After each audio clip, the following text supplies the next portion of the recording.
Hello and welcome to a new episode of the MinnMax Show. I'm Ben Hansen, joined by Jeff Marchiafava and Kyle Hilliard. Hi. What's this order?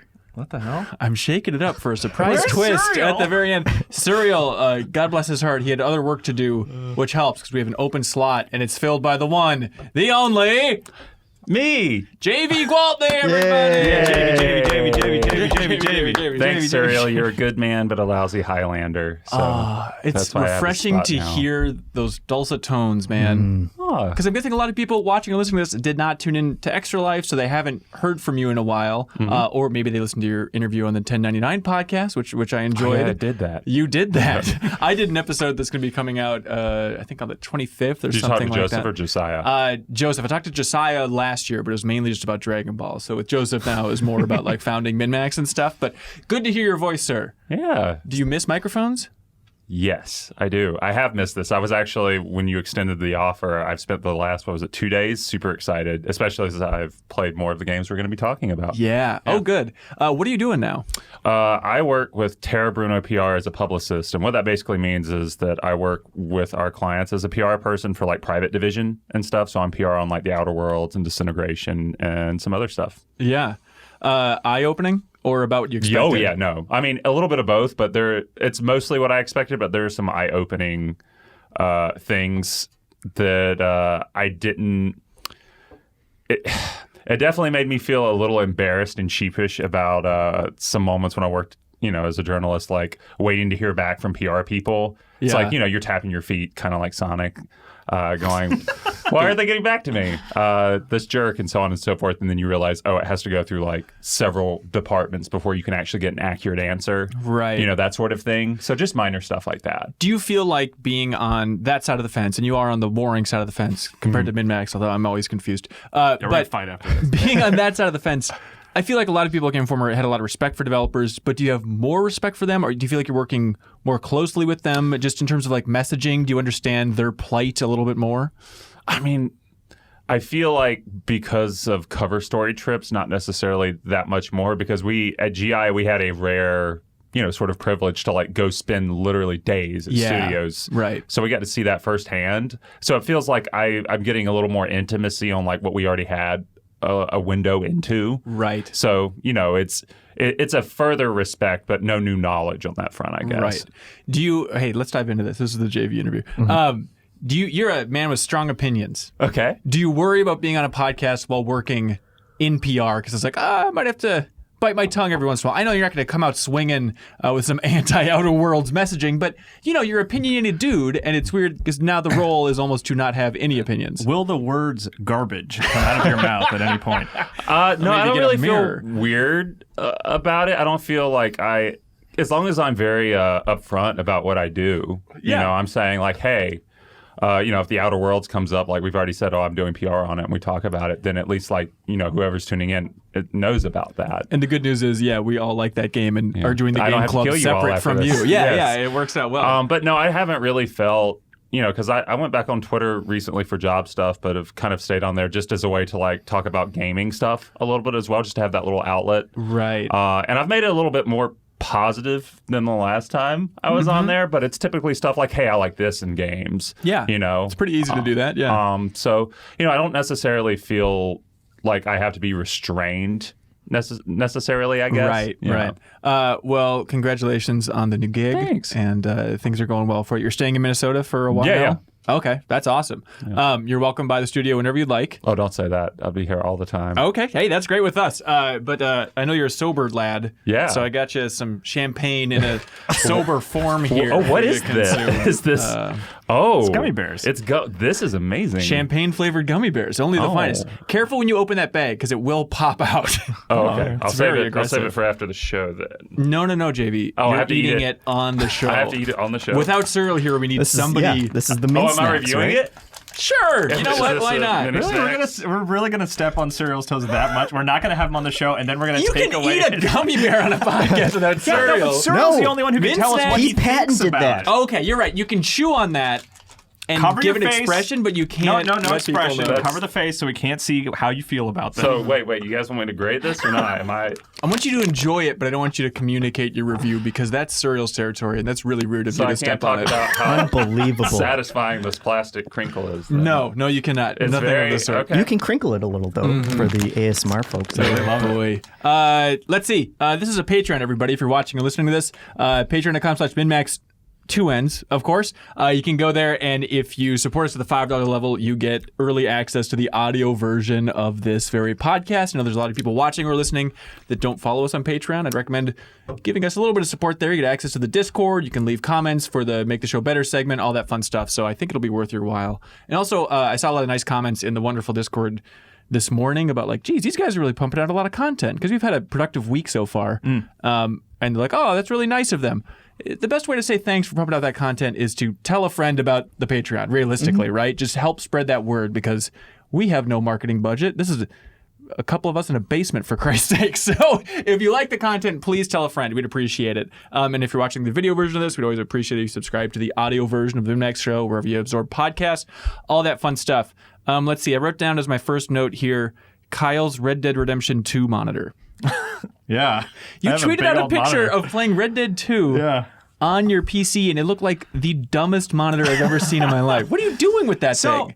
Ashley bought it a while ago because she had I think at the time like 4 monitors because she's doing programming and different things like working in Unity and all kinds of crap. So she bought this monitor. But the monitor, it's like 6 feet across. No, it's ridiculous. It's absurd. But I'm just saying that there was a business reason for why she wanted it initially. Okay. It was like a purposeful thing. She wanted more space. But then it turns out it's really hard to like split a monitor like that, like with different desktops. Yeah. So we just kind of like played musical chairs with monitors. And I was like, well, I'll take that one. And I was able, I think the resolution is like 3,000 by 1,000, something like that.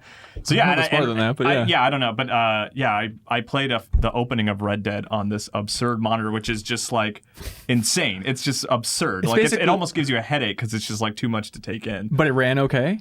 It ran fine. Yeah. Was it It cool? didn't melt your eyeballs? It didn't melt my eyeballs. It's weird because so when you're playing the game, you get the full screen, right? Which is cool. But like when you go into cutscene, it actually like black bars sort of slide in. Oh, And like so the IMAX style. Yeah, Okay. so the cutscenes are not like that. But like playing every game in that, not even just Red Dead, is weird because it's like it's like a step between playing a game normally in VR where you still have like peripheral, but it's not so enveloping. Like it's strange. But yeah, you can see the bear sneaking up on you this time. Yeah. But it is cool. I think someone, because on that Instagram photo, someone replied referencing Hateful Eight.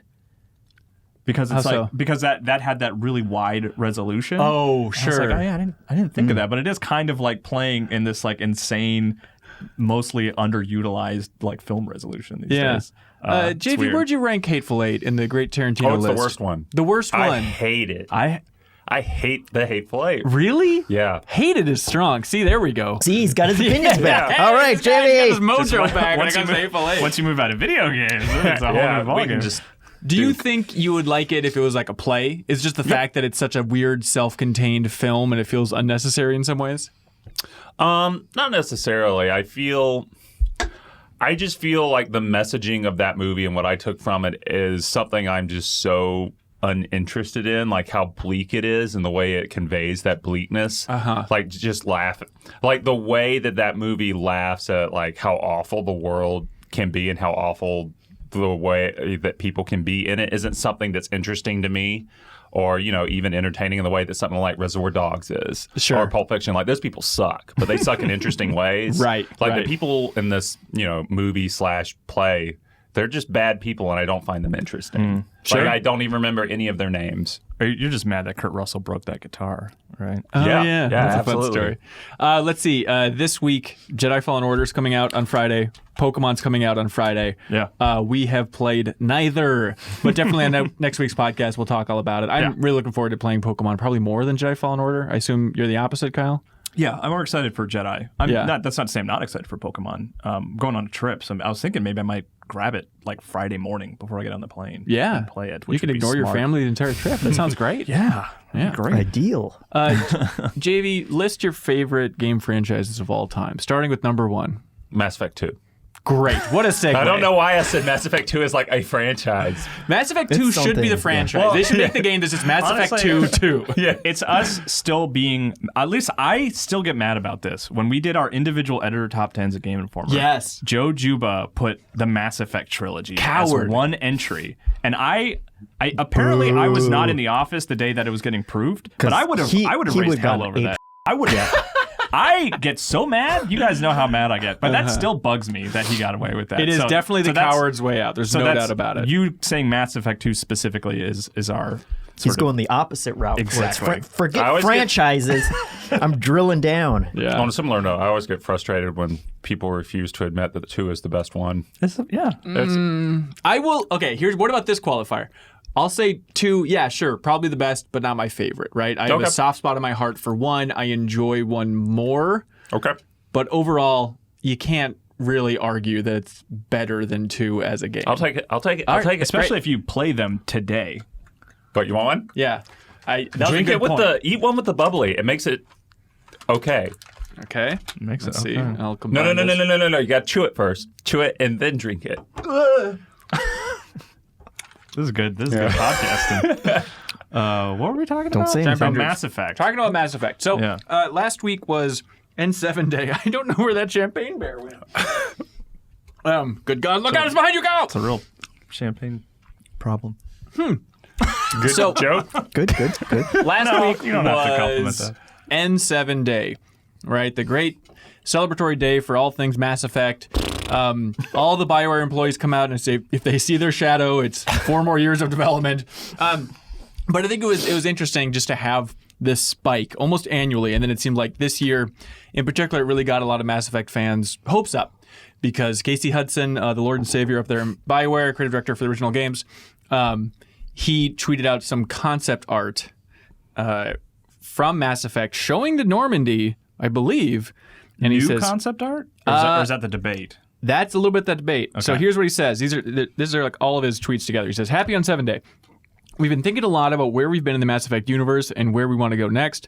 We have so many ideas for things we want to do in Mass Effect. So much concept art that hasn't been yet brought to life, and so many stories yet to tell."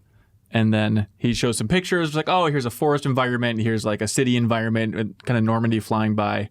What was your take on that, JV? I feel like so much of the potential, like what people love about Mass Effect is mostly centered on like characters, and Andromeda lacked a lot of that for me. At least that's what I love, and that's what people who I talk to who love Mass Effect love about it. And I feel like Andromeda was like the test of whether or not they could continue like capturing that, and it just failed hard. We know it well because we did the game club on Mass Effect We Andromeda. marathoned that game. And we talked a lot about those characters, and there were little cute moments with those characters. It's not Yeah, like there that were game was moments. horrific, but there were moments shining through of like, okay, here's some good BioWare charm in there. Yeah. I don't know. I think I still land on the page that I wouldn't trust modern BioWare with Mass Effect. You'd want to have it yanked away Yeah, from because them. it's just, I wasn't really, I know people love Dragon Age Inquisition, but, sort of embracing open world stuff that started with DAI, and then we saw that in Andromeda. I'm not really into that. No. And I'm also of the mind that things don't need to continue for the sake of continuing, right? Like if you don't have somewhere cool to take Mass Effect, don't take it. Just Like let a it whole lie. new galaxy. Isn't that cool? Okay, where would you want it? Okay, let's say BioWare On my is Switch. making... That's where I want it. The original You just want trilogy the on my trilogy. Switch. Yeah. Over a new Mass Effect. You Yeah. would take... Oh, absolutely. Wow. I would absolutely do that. Jeff, am you with him? Well, it gets into like how realistic we are of what a new Mass Effect would be. Right. Ideally, if they could capture that magic again, then yeah, I would want a new Mass Effect. But after Andromeda? Andromeda and Anthem, yeah, it's kind of like I don't know what BioWare is anymore at this point to some extent. They're in a tough spot because it's like, you say like, oh, I wouldn't want BioWare to make it. I bet the biggest Mass Effect fans in the world are in Edmonton in that BioWare office, right? Like, obviously Casey Hudson loves this. It's his baby, He loves it more than he loves his racing cars, whatever the hell else he's into, right?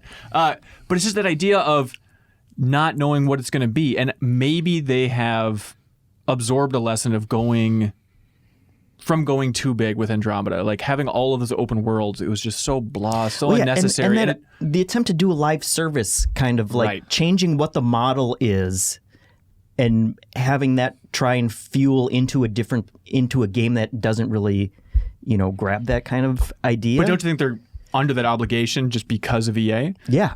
But that's why I'm worried, Right. Like, is EA going to say, oh, no, okay, go back to the old way of doing games that isn't going to make as much money theoretically as other EA live service games? But you look at, I'm sure they made a boatload for Mass Effect 3's multiplayer. If they're only interested in that financial aspect, they can silo out some stuff that can nickel and dime certain customers if EA is really interested in that, right? Or is EA going to look at it and say, well, we didn't get the Destiny formula right this time, but try it again until you do it? I cannot imagine EA, the lesson from Anthem being, let's take another shot at this with another IP. I mean, the fact that EA has pretended that Anthem doesn't exist for the past year, every E3 press conference, every press release, every earnings call, Anthem just isn't there. Right. They refuse to acknowledge that it is a thing. And it's this quiet agreement, it seems, that BioWare Austin's going to kind of put out some fires on this one. I'm sure they'll try and come up with their soft reboot and have a year from now or whatever, the big re-reveal of,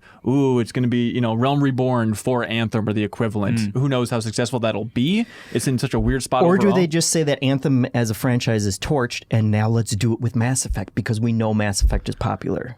Do they double down on that kind of idea of doing think so. a live service I don't think thing? so. And my greatest hope is coming from the Andromeda trip where myself and Jojuba went up to BioWare Edmonton. It was my third time there, fourth time to BioWare overall, I guess, which is crazy. But so we were on that trip, and it was interesting. At some point, we asked Casey Hudson and also Mark Dara, who's mainly the Dragon Age producer, but he came in to produce Anthem towards the end there. And both of them were saying how interested BioWare was in creating smaller games, smaller, more experimental games. And they used Rockstar's table tennis as an example.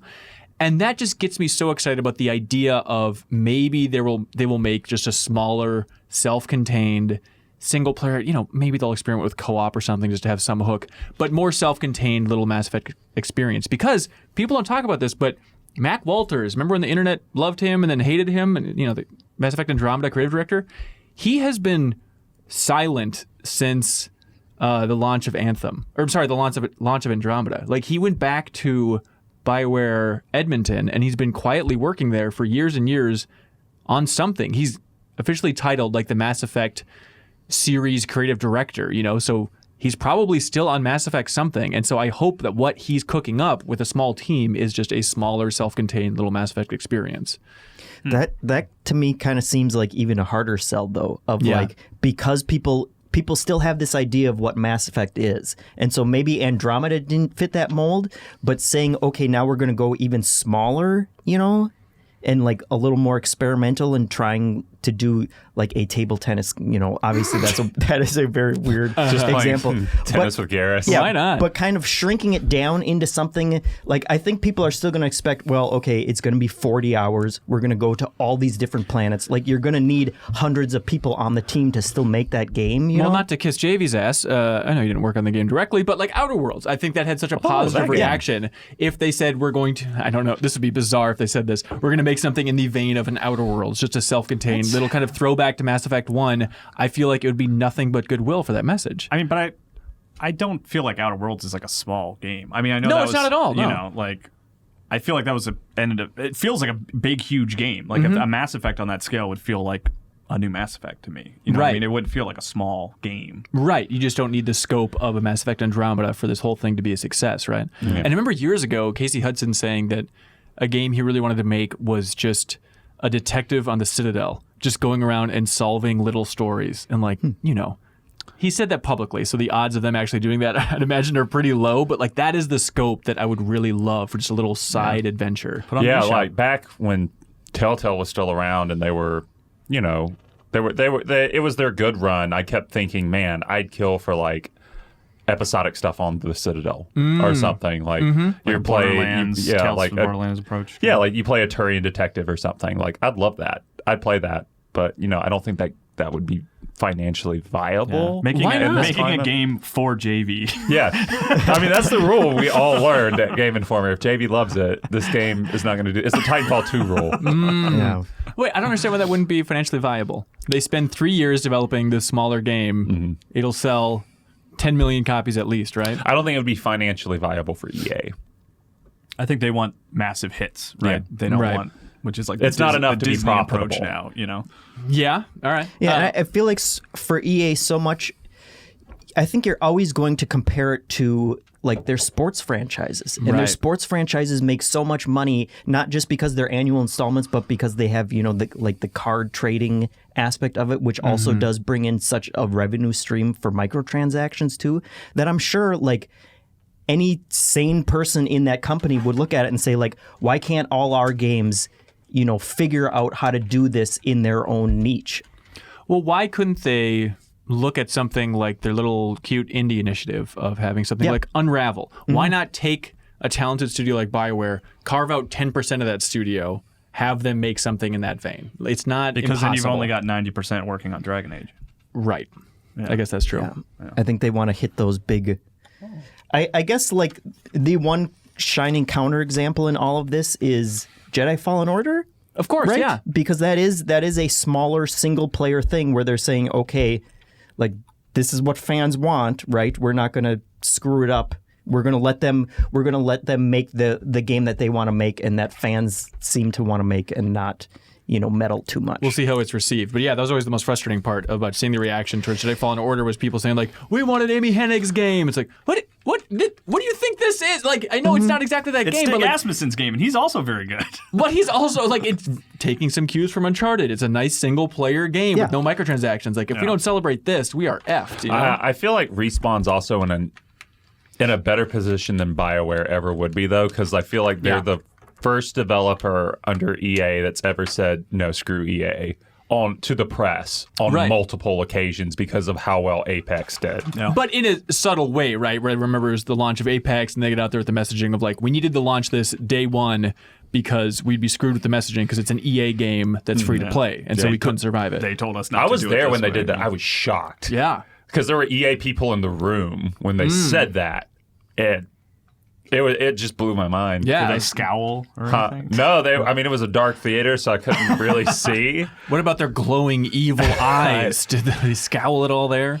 It was very strange. Very odd. So the bizarre thing about this N7 day was so many BioWare employees getting out there and tweeting, including Mac Walters, who had not tweeted since the launch of Andromeda. Like one of his last tweets was like the update of like, look, we're receiving your criticism and we're going to stick to Andromeda and make it better, you know? And I'm going to put my head down for 3 years. Honestly, yeah. I mean, it's probably a good move. I'm sure it helped him a lot. Yeah, You know what it's yeah. like, JV, to divorce yourself from Twitter for a while? Yeah, it can help. it's very good. Yeah, I'm Thrive sure. in exile. Yeah. But now for him to get back out there and say, hey, we want to tell new stories of Mass Effect.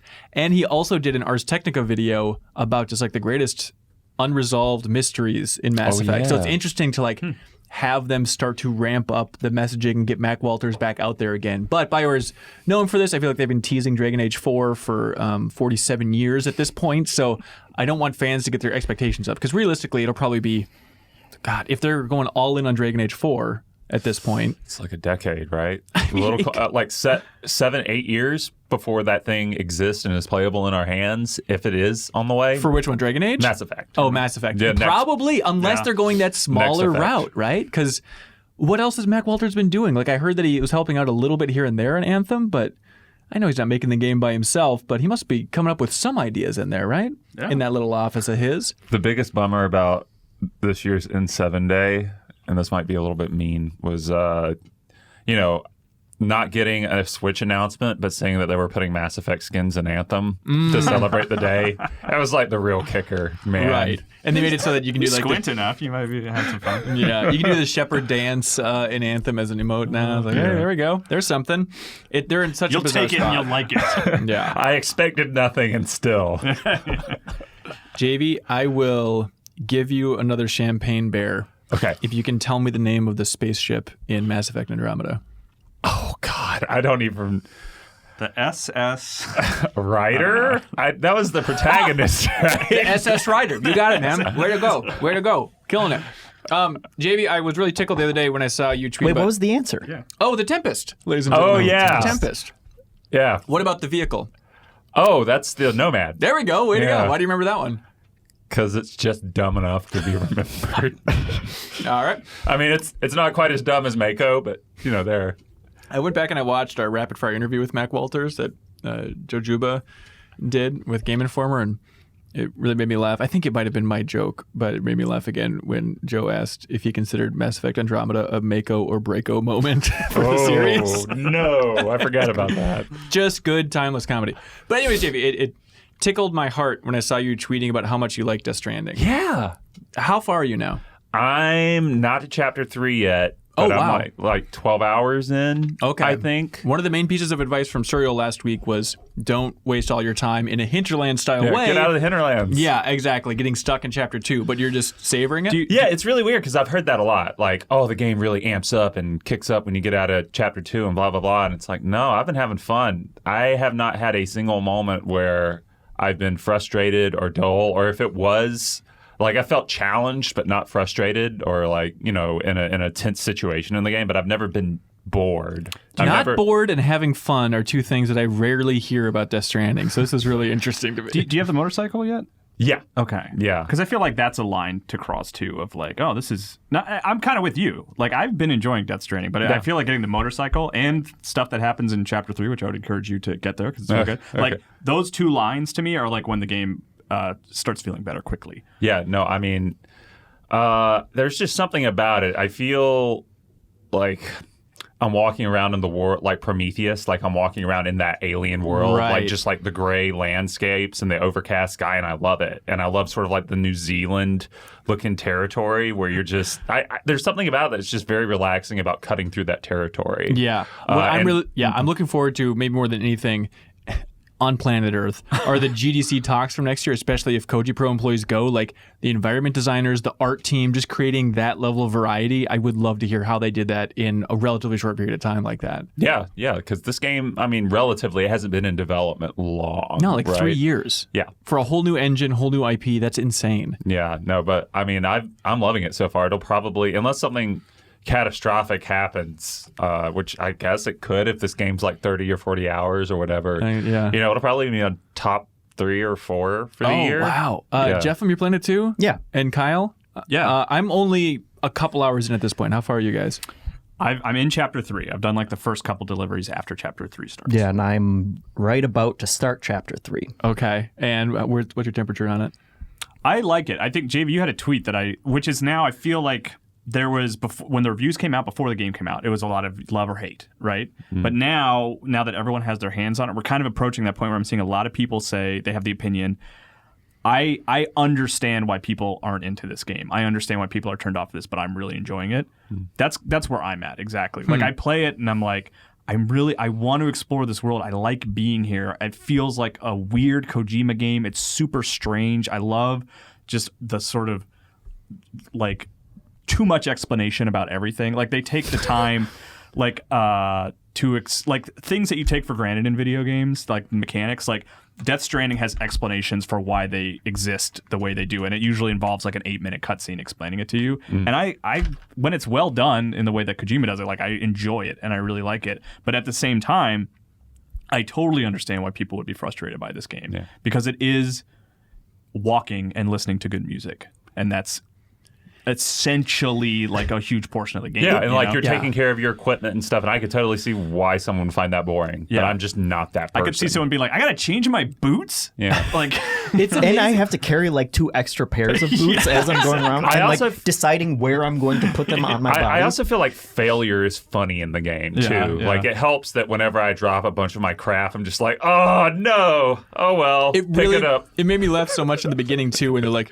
Sam, you're the best at what you do. You're the best just put her in the biz. And then they let you play for the first time. It's like, like just falling and slipping all over the place, including with like corpses on your back. It's just like falling down a mountain. It's like, oh, what has happened? It's very slapstick in a way that games usually aren't. Right. That only like I felt that way a lot with like Metal Gear Solid, especially playing the original PlayStation 1 version. They're like, my God, you're the legendary soldier. And I was like, I don't know. I just kind of like walked around in a corner. Like, I'm not doing anything here. And and it only gets your sort of what's the word I'm looking for? Like your reputation only grows as you go deeper and deeper into the game. And I'm at the point now where people are like, Sam's here, you guys. The legendary delivery man. He's here. He's gonna save us. And I'm just like, in that Norman Reedus grunt, he's like, I just kind of walked here. Just don't touch me.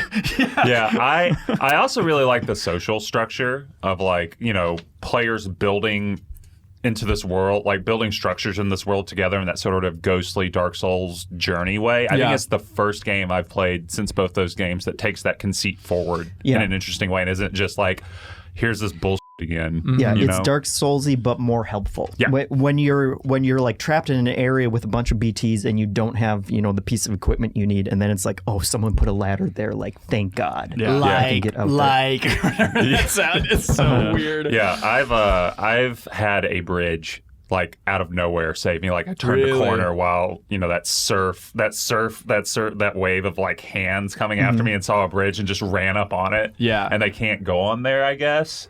But it's those moments, right, of just having it. You really feel like that savior's hand. There's a genuine communal thing. I mean, I know it's kind of playing into Kojima's like the rope and the stick game, and it's like, but it does. It feels like everyone's working together to make that sort of environment easier to navigate. It feels like also because there was a very similar version of that in Metal Gear 5, right, with the nukes thing of like trying to get everyone to like turn off their nukes, but no one would. But then didn't they hack it on PC or something? Yeah, they just hacked it on PC and got to the ending. Right. But it definitely feels like an iteration of that, like a massive iteration of that idea. Yeah, for sure. I think just in terms of perception, the first couple hours, I've heard so much debate about people about this game, and I'm sure I'll have evolving thoughts, but like first couple hours, I'm like, this is awesome. This is so much better than I was anticipating. I thought you would be not... I thought you wouldn't like it, honestly.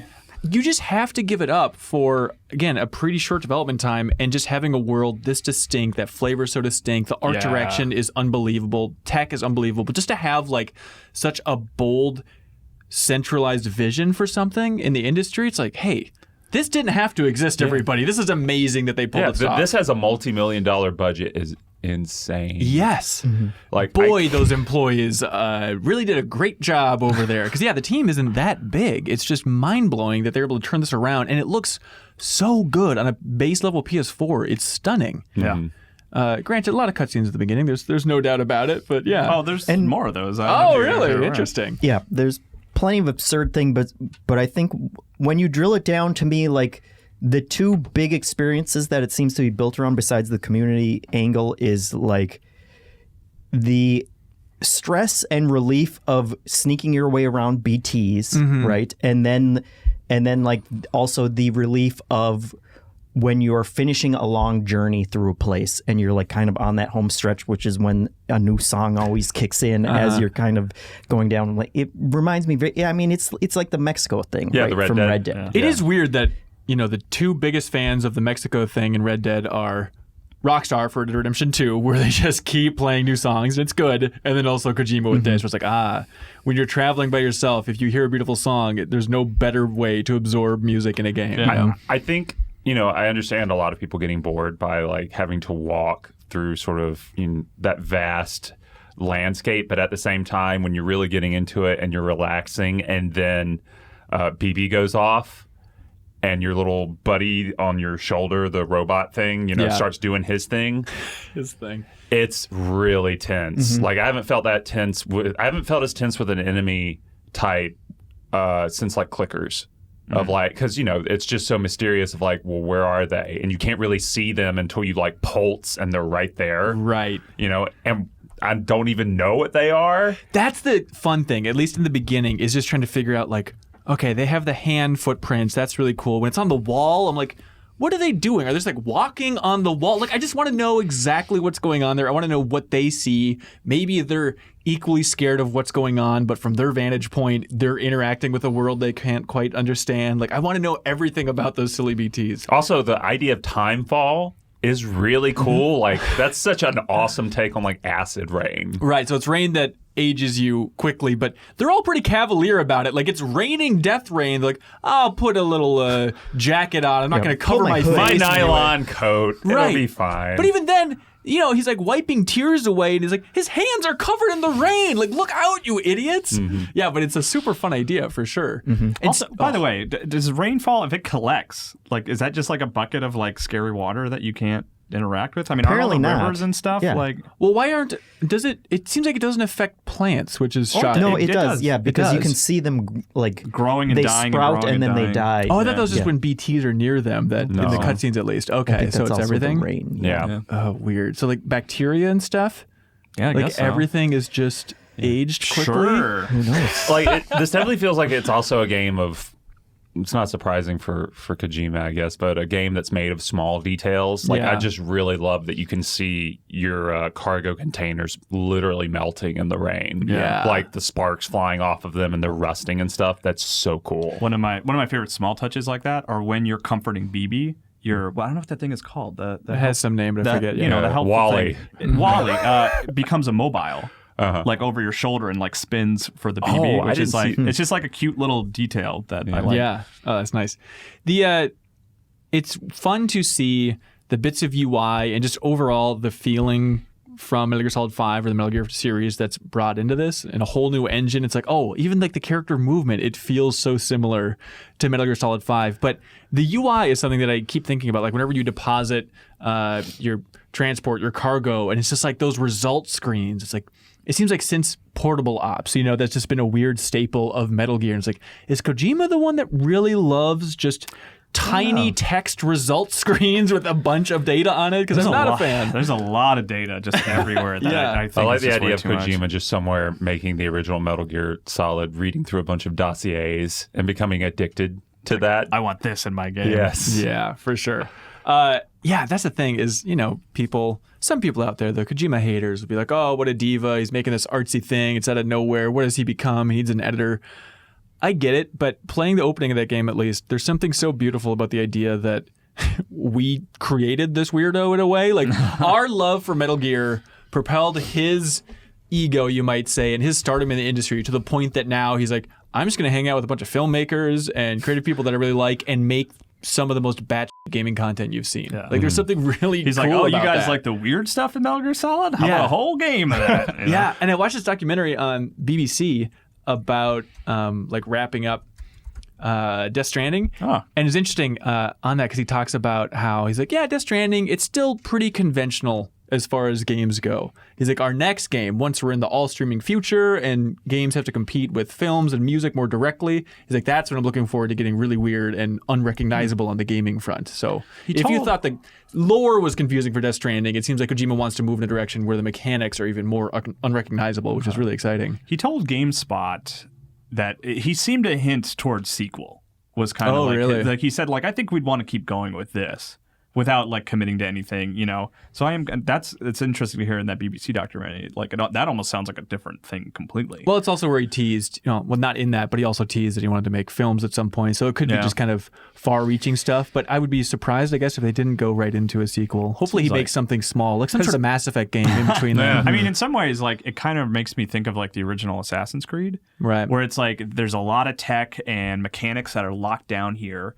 But then sort of the core structure is like, you know, you're just delivering packages. Like it might get more complicated than that as you go forward, but like that's kind of what the original Assassin's Creed felt like. This like technical powerhouse with an interesting, weird, like sci-fi ambiguous story that I was like, oh, I just wish there was like a little more to do. And then the sequel really, like Assassin's Creed 1 to 2 is like this massive jump. Right. So I wonder if like a Death Stranding 1 to 2 would like have a similar sort of big leap in just like player engagement and what you're doing and stuff It's like so that. weird to like think of it in that way for me though, because I feel like so much of what I get out of this game is that Shadow of the Colossus-esque just wandering around without that much to do. Like, and that's what you like? Yeah, I really like just wandering around. Like, delivering packages is obviously like the central game mechanic, but just wandering through that world, that very melancholy world, I love it. I could do that for hours, and I have been doing it for hours. Yeah. I don't want like a bunch of little mini games or mission, like different mission types where I have to go out and infiltrate. It would feel weird in this game. I hear you. Even doing like the first cargo run in that game, which is just, without spoiling anything, it's just surreal. And the objective on the screen, it's like, oh, if I would have seen this objective at the time when I saw the first teaser trailer for Death Stranding, my head would have exploded. It's like, it is just so silly, but sure, let's go with it. But even doing that run, it's like, this feels like it could have been one mission in another game of the like, oh, you got to bring this thing from here to there. You have to balance it with L2 and R2. Got it. And the idea that like, wait, no, that's what this game is just running from point to point and balancing with L2 and R2. Right? Am I missing something? No, it's multi-million-dollar QWOP. You do. Yeah. Like, that's absolutely what Death Stranding is. Your ability to carry things gets simpler as you move forward. Like, I'm at a point, I don't think this is a spoiler, but I'm at a point now where I'm not really using LNR. Like, I'm not bouncing a lot. Nice. So it gets more streamlined as you go forward. Yeah. Jeffem, you're a reasonable man. Are you going to keep playing this? Yeah, and I think I'm not quite as enthusiastic. Like I said, I enjoyed those two experiences that I talked about earlier, but I think both of them, in order for them to be as effective as they are, they do require that investment of time. It's a little bit of boredom in there, you know, and just like the length of time that a mission takes in order to make it effective when you do run into BTs or when you do finally get to the end of a journey and there's that relief of like, oh, thank God I actually made it to here. Yeah. And there was a time the last night that I was playing it where it was just a long ass haul to the place I was going. And when I got there, there was kind of a bottleneck and there were just BTs everywhere. And I was like, I don't know how I'm going to get through. Like, I've used my equipment. I don't know if I'm going to, like, my cargo was already half trashed. So like if they did attack me, like the cargo would have just been ruined at that point. And there was a moment where I thought, like, if I get screwed by this because I hadn't saved, you know, like even when you save, it's still like you're dealing with a half an hour worth of gameplay that you might just be throwing out the window. Right. And there was that moment where I was like, if I get screwed by this, like, I might just quit. I don't know if I want to have to redo this. But then when I actually got through it and was like, that was an amazing experience. Like, like it paid off for what it was trying to do. And so I am interested to see like how the mechanics continue to evolve and what they streamline and what they don't. And kind of, it's also that thing where it's like, you know, I enjoy it when I'm traveling west and I'm going to new places, but then it's like, okay, now you have to go all the way back to the first place that you were at. And it's like, oh God. And then when I'm done with that, I'm going to have to go all the way back just to get my next mission. And that's going to send like, you know, the fact that there's no fast travel, I appreciate that. Like this experience would be ruined by that kind of, you know, I don't know if you get fast travel in the future or whatever, but it is that time investment that I appreciate everything that it's doing. I'm a little wary of, you know, if I can keep up with it. It's weird to be like, oh, Kojima needs an editor for the gameplay this time around. Like if it was just 20 hours of hauling packages, then it'd be much more reasonable than, you know, 60 hours. Which, yeah, I don't know. Like I have enjoyed it.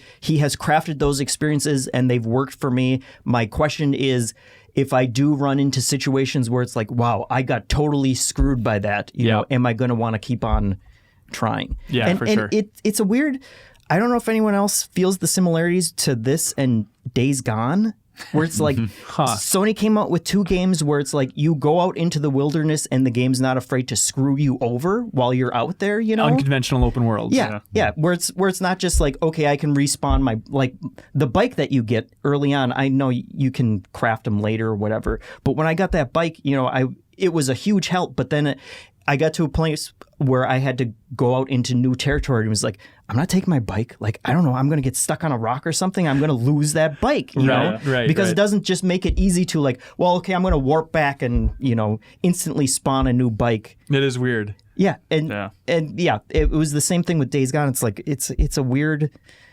weird trend of like. I've definitely thought about it, like riding the motorcycle through. It's like, oh, this is nice. It would be cool, like a whole game about having a. Oh wait, no, that does exist. It's that game that I didn't really want to play. I got like earlier this halfway through year. that one, and I was good. Yeah, which is kind of the same thing of like I really appreciate that experience, but I don't know if I'm going to be able to personally stick with it. Yeah. Sure. You know, that whole time. Do you dig the world, JV? Like just the lore they're setting You mean up the lore here? and the story? Yeah. I haven't seen enough of it. Like, I like the bigger beats of it of like something happened and, you know, and we have to pretend that and so on and so forth. And I really like the theme of like trying to reconnect this fallen world. But those are all big beats that I love in other things too. So it's a matter of seeing how those come together. I imagine that by the end of this, that I'll stick with it and stuff. Yeah. That the story will be the thing that I'm least invested in and care about. Like, Seems like that's a conclusion for a lot of people. yeah. It's mostly just about, I'm just chilling in the wilderness, you know, trying to help other people and help myself and deliver packages and make a better world in a very sort of, you know, generic way. You know, not generic, a very general way. Okay. You know, I'm not really invested in the beats of the story. Like, okay, Sam, I can't see Sam. I see Norman Reedus. You know, that's kind of what happens when you cast famous people. Like, yeah, for sure. Guillermo del Toro, but give him another guy's voice. It's very confusing. It's very strange. You mean Deadman, right? Yes. Oh, I'm sorry, Deadman. Yeah, of and course. Die Hard. Die Hard Yeah. Man. Hey guys, I'm surprised. Little story things. I'm surprised that Die Hard Man is the one that I'm talking to the most. Like I was like, I thought he would be like, it's like, yes, this guy's an absurd name. We're gonna put him over here. You'll interact with him sometimes, and mostly you'll be talking to this person. But it's like, oh no, me and Die Hardman, we're good buds. It's like he's called me all the time. Who was the president's chief of staff, but also wears a skull mask. Which maybe they'll explain at some point. And also has to remind you that your mom is the president. That was like one thing. I was very like, confused by that forget? too, to the point that I wonder like if there's some story stuff that might be coming down the river because it seems like they're like prepping him for like but is this just lazy exposition? That's what I think the implication is that's that they're estranged, right? That they haven't talked in years. But you wouldn't forget that it's your mom. No. Oh, that's right. My mom was president. No. I think the implication there is like because, you know, there's a line to be president, right? Like when the president dies, the vice president dies, and so on and so forth. So she was probably like 27th or something, and all those people died. So now she's the president was my assumption. Yes. That's interesting. I think she's like built. I don't think so. And maybe it's because I'm a little further, but like she seems integral to what is happening in that world. Like she's not I don't think it's a position she inherited. Okay. Right. Yeah, but I could be wrong. And it's also like the weird things of like, well, I'm Sam Bridges Porter now, not Sam Bridges Strand. And it's like, what are these names? Like, do you become like a part of a corporate family here? Or like, It's weird, just like the little details. Like, what is happening in this world? Like, apparently, verbal contracts are just really important. Yeah. Like, all right, I'm saying this, and now it's officially a contract. It's like, what a weird detail. And Fragile is also her name, and she works for the company Fragile. Yeah, it's like you work for the Hilliard it's Corporation. yeah. There's so much absurd things, but I do want to say that like BB is much more effective than I thought it was going to be. Yeah. Someone's got like BB having crazy here. BB fever, I BB guess. fever. Yes. But just having that dumb baby on you, and every now, like, I slip down a mountain and he starts crying. It's like, oh, no, it's okay. And then he blows the little heart bubbles at you, which and doesn't. he flicks off. Who did he flick off? I think Dead Man. I think he flicked off. It's like a real subtle thing.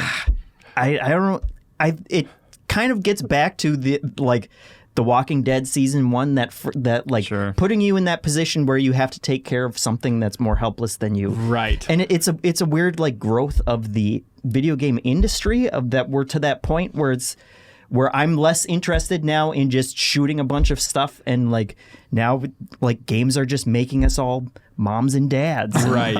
It's the people who are making them are now moms and dads. On the side note of that, I really like when you're in your private room and you like use the sync to look at yourself and like take a picture of yourself. BB gives you a like every time you do it. It's a quick way to like get likes. Another story thing that I really like that I want to touch on is the Marauders. Is that what they're called? The people who are out there trying to steal your packages. Mules. The mules, yeah.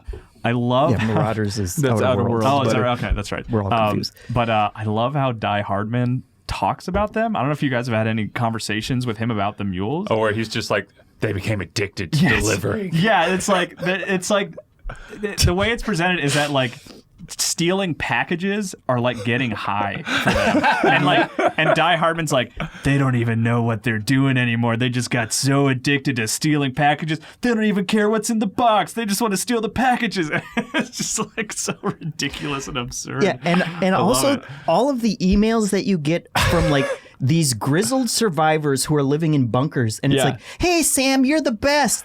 Emoji. Well, yeah, like all these emojis that these grown-ass men are adding to their emails, the like internet- gushing over Sam, the They're legend. new to the internet. The internet disappeared. They're slowly getting it back. So they're trying to like, I can It definitely It is feels like super their weird. parents, like when they use emojis in Yeah. text. It's the first time they get emoji. If my mom was surviving in a post-apocalyptic wasteland, she'd be sending those weird messages. It's just weird. It's all over the place. I love how weird it is. All I over love the place. weirdness. Is right. Like it's so confusing too that in the beginning at least it's like, oh, this is about as serious as a game can get. It's just about life and death and the connections in between.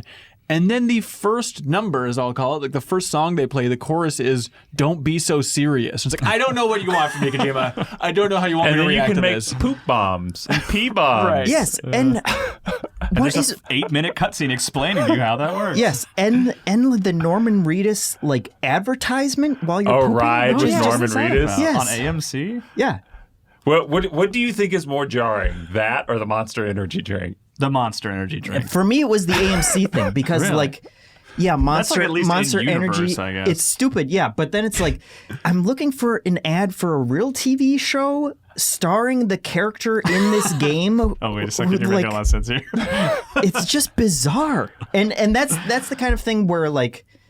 I'm happy that Kojima gets to make the kind of games he makes, just like I'm happy that David Cage gets to make the kind of games he makes. But there's this idea of like, because those games feel so authored to a person, we kind of conflate that with like this brilliant auteur making these this amazing art. And those are the moments where it's like, what kind of brilliant auteur would say, okay, yeah, let's put a Monster Energy ad in the drink. And when James Joyce would have totally done that. yeah, when you drink out of your canteen, it's still called Monster Energy, even though you're filling it up in the river. And it's That's actually what Timefall is, Monster Energy. That explains a lot. it's just those moments. But I do like how absurd it is. I do Yeah. like how crazy it is, and it has been working for me more than I thought it would going in. What So- do you think is going on with the Rockstar? Like, money's nice. Do you think that just Sony wanted that just to help fund the game, or is it Kojima? Monster yeah, Energy. Oh, going it's out of his way? absolutely just a Kojima Yeah, quirk. I think so. I Wait, think so. you think so? There's nothing financial. I don't think there's anything financial about that. I think there is. Baloney. Of course. I don't I don't know. think it's no one above Kojima,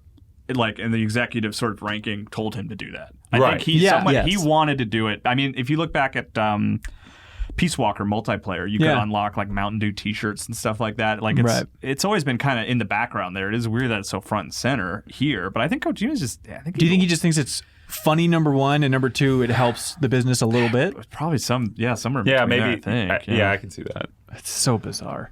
I Hey, think Death was it, Stranding, everybody. David Milner, GI Australia former. He had a tweet that was like, someone, not me, some game journalist should specifically hone in on what was happening there. Like, I would love to hear that story of how Monster Energy drink got into Death Stranding in such a big, profound way. Right. The level of discussions that they have to give demos of the game to some Rockstar And executive. like you zoom in on those cans on the table, and it is the full can, It's like all the intricately text. recreated. Yes, it is The font. just bizarre. My favorite thing about that whole thing is about that whole monster thing is that he doesn't just drink it. He slams it. Yeah, Like he it's a really beer. loves He's like it a when you college drink kid that. with a beer Yes. can. Yeah, it's just bizarre. And anyone else would just get raked over the coals so hard on Oh, yeah, that. absolutely. But for him, it's like, oh, That's Kojima Kojima. quirkiness. He's quirky. We love it. Yeah. It'd be nice if at some point a BT just slammed one too. So, Or drank a Red Bull. And oh, Norman right. Reedus is On like, our side of the fence, we drink this. not in my Death Stranding I'm world. Sam Monster Energy. You're BB Red Bull. Oh, that's what BB is swimming in, I think. Oh, Red maybe. Bull. Oh my God. Kyle, you want to talk about a game called Pistol Whip? Yeah. What? Yeah. I do. Pistol Whip. He's obsessed with pistol whips recently. What is Pistol Whip? It's a VR game, Okay. so stay with me. What it is, it's like. Like when you list these, like we always talk about like games overlapping, and it's like a combination of this and this, you know. And Pistol Whip to me, it's empty. Feels like a combination of Super Hot and Beat Saber, which are like two big. Like it's hard. Like it's almost like there's no way it can like live up to that. You know what I mean? But like it really feels like that. It has a similar art style to Super Hot, and then it has the rhythm action of Beat Saber in an awesome way. And basically, what you're doing is you're just moving down a hallway. It's basically like a Time Crisis or something. Like it's like an on rails arcadey shooter, and like enemies pop out at you and you shoot them. But it's like it looks awesome. The music's great, and you get like extra points by shooting in time. And like and they have this like interesting auto aim system where like you can take out so many enemies so quickly, all in time with the music, and it's just really intense and cool. And then like slow motion bullets are flying at you, so you're like dodging out of the way.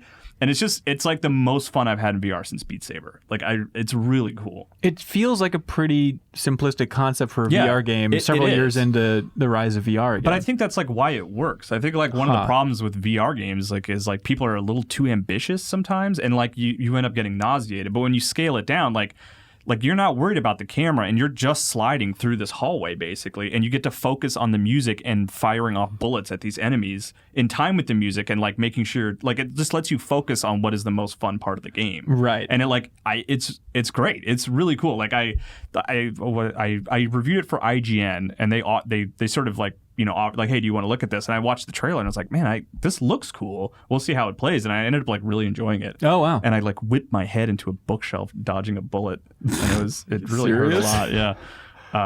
Brave of you to admit that. Yeah, it hurt like hell. You gave yourself a concussion, and then you That's wrote why the I like review it so for Pistol Whip. I think I But understand how this works. it's always hard to like pitch VR games to people, you know, because Totally. VR is like it's expensive and everyone has it. But like if you have VR and you like Beat Saber, like you should absolutely put this in your library. Like it is like a successor to that. It's like it feels different. It's different than Beat Saber, but it's like in that same genre. What's and I really it on? liked it. It is on. It's not on PSVR. Okay. But it's on Vive and Oculus and stuff. Cool. Yeah, and Oculus. Quest. Ooh, Quest. Okay, great. Which is awesome. All right, I'll try it at some point. Yeah, you can read the I'll say right now. review on IGN. Oh, there we go. What'd you give it? 8. There we go. Javy Gwaltney, real quick. Disco Elysium. Oh, that or game. not real quick. Yeah, that game rules. Have you guys not played it yet? I haven't started it. It's on Steam. I think it's only on Steam right now, right? I think it might be on GOG, maybe. Okay, so, too. sure. Yeah. But it's definitely, talk about like an underdog success story. It came out in October, right? Or in the middle of October, and it's just been slowly rising. More and more people are like, yeah, it's a real actual Game of the Year contender. Everybody should totally play this thing. Yeah. Oh, Jesus. Okay. All right. So in So the mold. JV loves it. Yeah, I love it. Okay. It's in the mold of like an old CRPG, isometric camera. Kind of. Inspired by CRPGs? Is that the It better feels way to put very it? inspired by like Planescape. That Okay. one in particular of like, Just dialogue heavy. yeah, it's only dialogue. There is no combat system. Like any Interesting. combat that's the closest it gets to combat is like arguments that you have with NPCs trying to figure out answers to whatever question you have. There's no like system. It's just all like checks and fails Okay. based on your stats. So How are you raising or lowering your stats here? Oh, you level up by. Okay, so the whole I guess we should say what the game actually is Please. about. All right, so it takes place in this sort of like fantasy, like this fantasy 50s setting almost that feels like Dunwall, but you know, like it's run down, but there's Dunwall? Yeah, like from Dishonored. Okay. But there's like motor cars and stuff, and it's just like a city that is going through hard times, But Whether- realistic-ish. Kind of. Okay. Yeah, realistic-ish. And you're a detective who wakes up after a hard night of partying and you can't remember anything, but apparently there is a man who has been hanged or hung, like whichever one. Well hung. Yeah. In the hotel where you've been staying, and your job as a detective is to find out what happened the night before and solve this murder and then you're a Lieutenant Kim, who's your sidekick and who's very stoic, shows up to help you solve it. And that's the whole game. Like, and it's very expansive, and it just spirals out of control as you try and figure out what happened to your detective, because he has like 20 voices in his head, each one representing one of your stats, arguing with you and vying for control. So you can play your detective in a number of ways. Like, it's always going to be like a dude.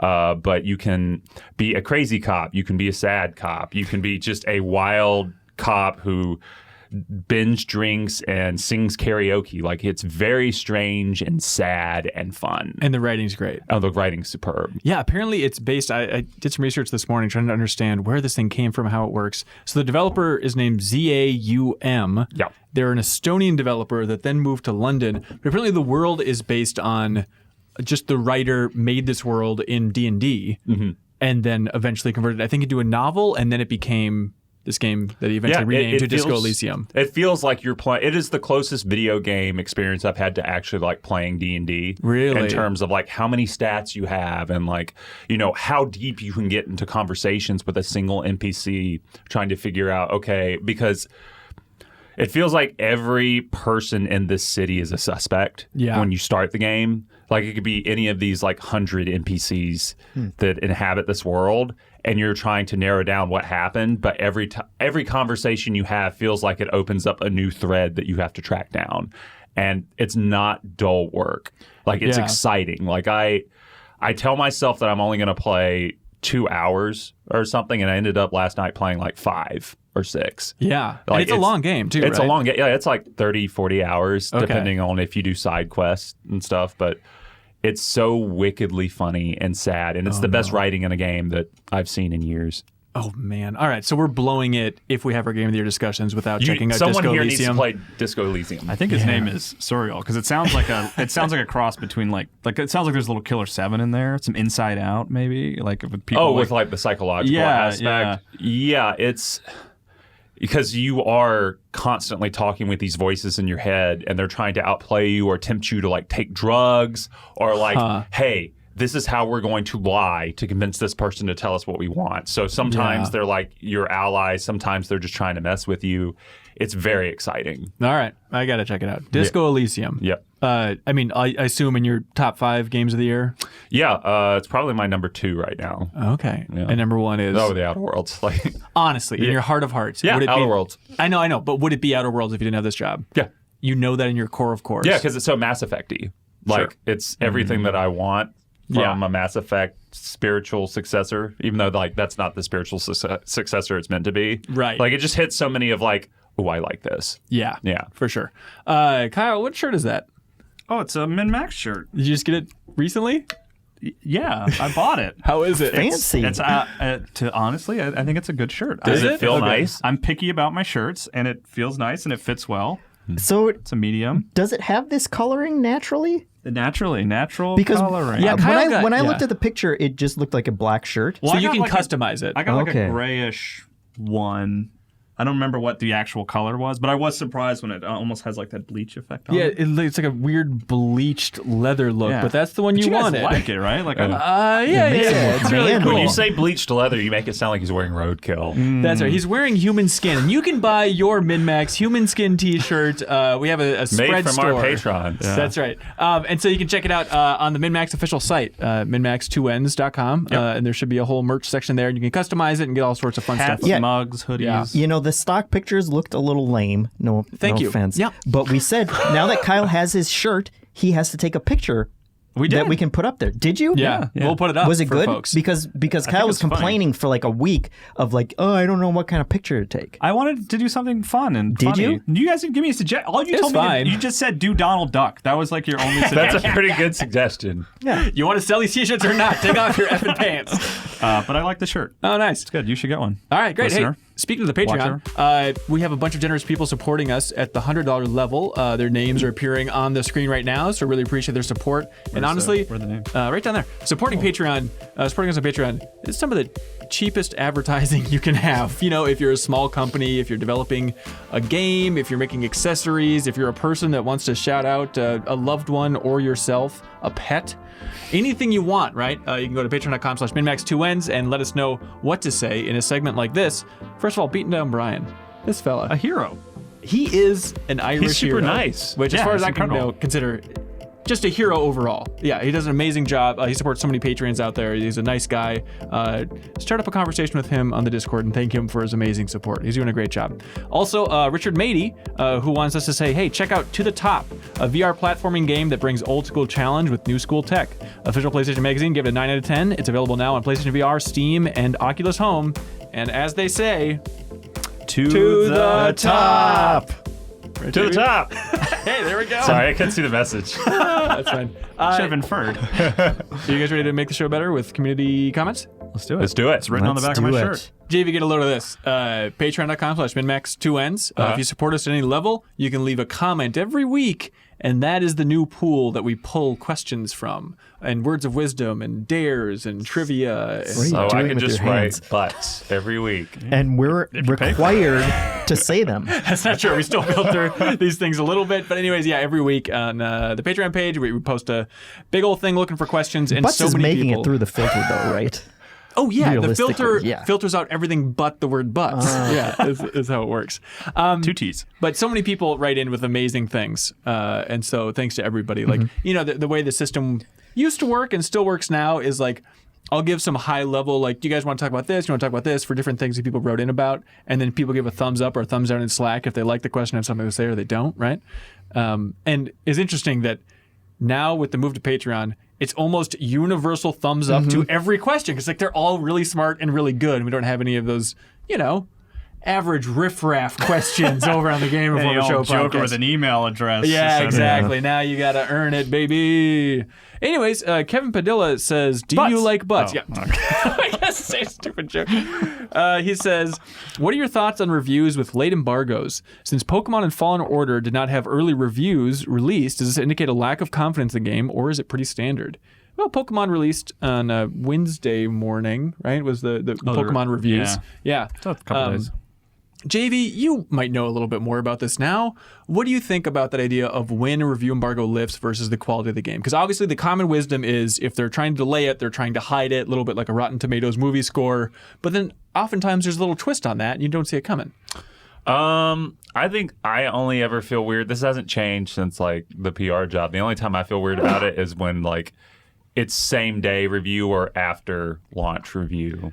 Like that seems really weird. Or they send like launch codes out to reviewers like right before, like an hour before or something. Right. Then that rubs me the wrong way. But otherwise, no, it doesn't really bother me. It didn't bother me when I was a journalist either. Yeah, and just publishers are all over the map. Like, the classic example is always Doom 2016, where that was right after Bethesda's like, we're not letting press see these games early. And everyone's like, oh boy, here we go, Doom. And then the reviews went up and everyone's like, oh, nope, it's one of the greatest games of this generation. It's like, okay, well now we don't know what to believe, right? Yeah. Yeah, there are always those.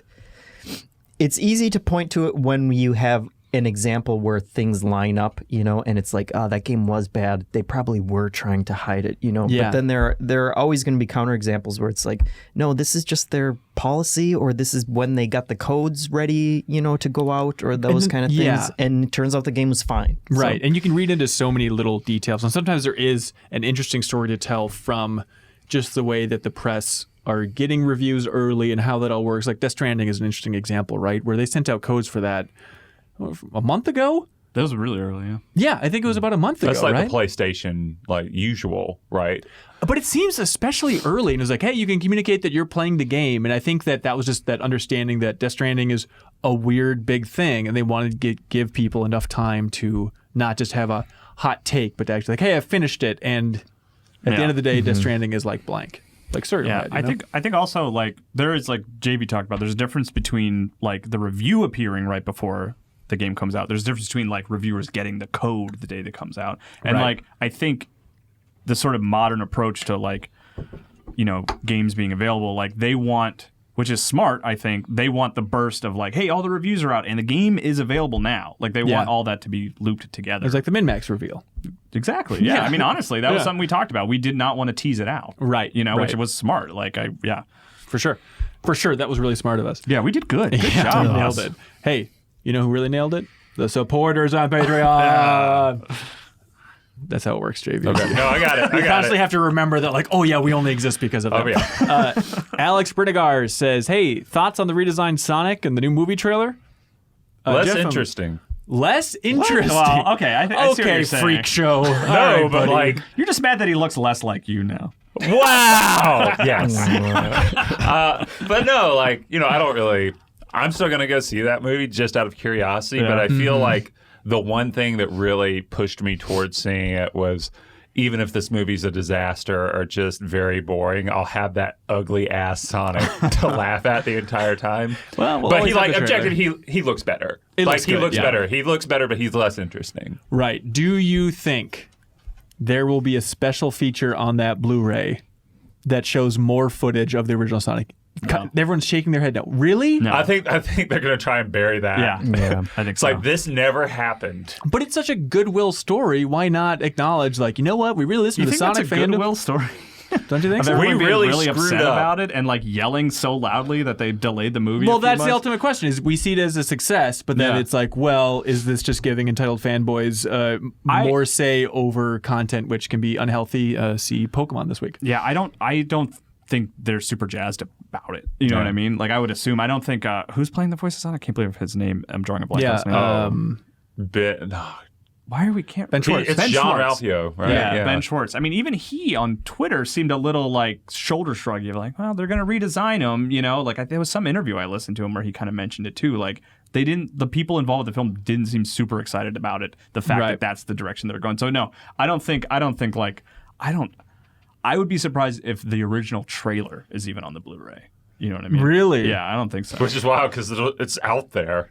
Yeah, Yeah. totally. Yeah. Yeah. But and also, like, I'm sure that cost a lot of money to go back and yeah, redo sure. it, and so I don't think the people that direct who's ever orchestrating the extras on the DVD isn't going to be like, hey, let's really point out the fact that we cost the studio so much more money that's interesting because take. we made such a bad mistake. Right. And, I see a lot of people saying, rightfully, like, hey, hats off to the artists and the animators who are just most likely busting their ass to make this happen. yeah. They had to push out the release date and all that stuff. But then I had a weird thought where I was like, well, yes, all credit goes to them.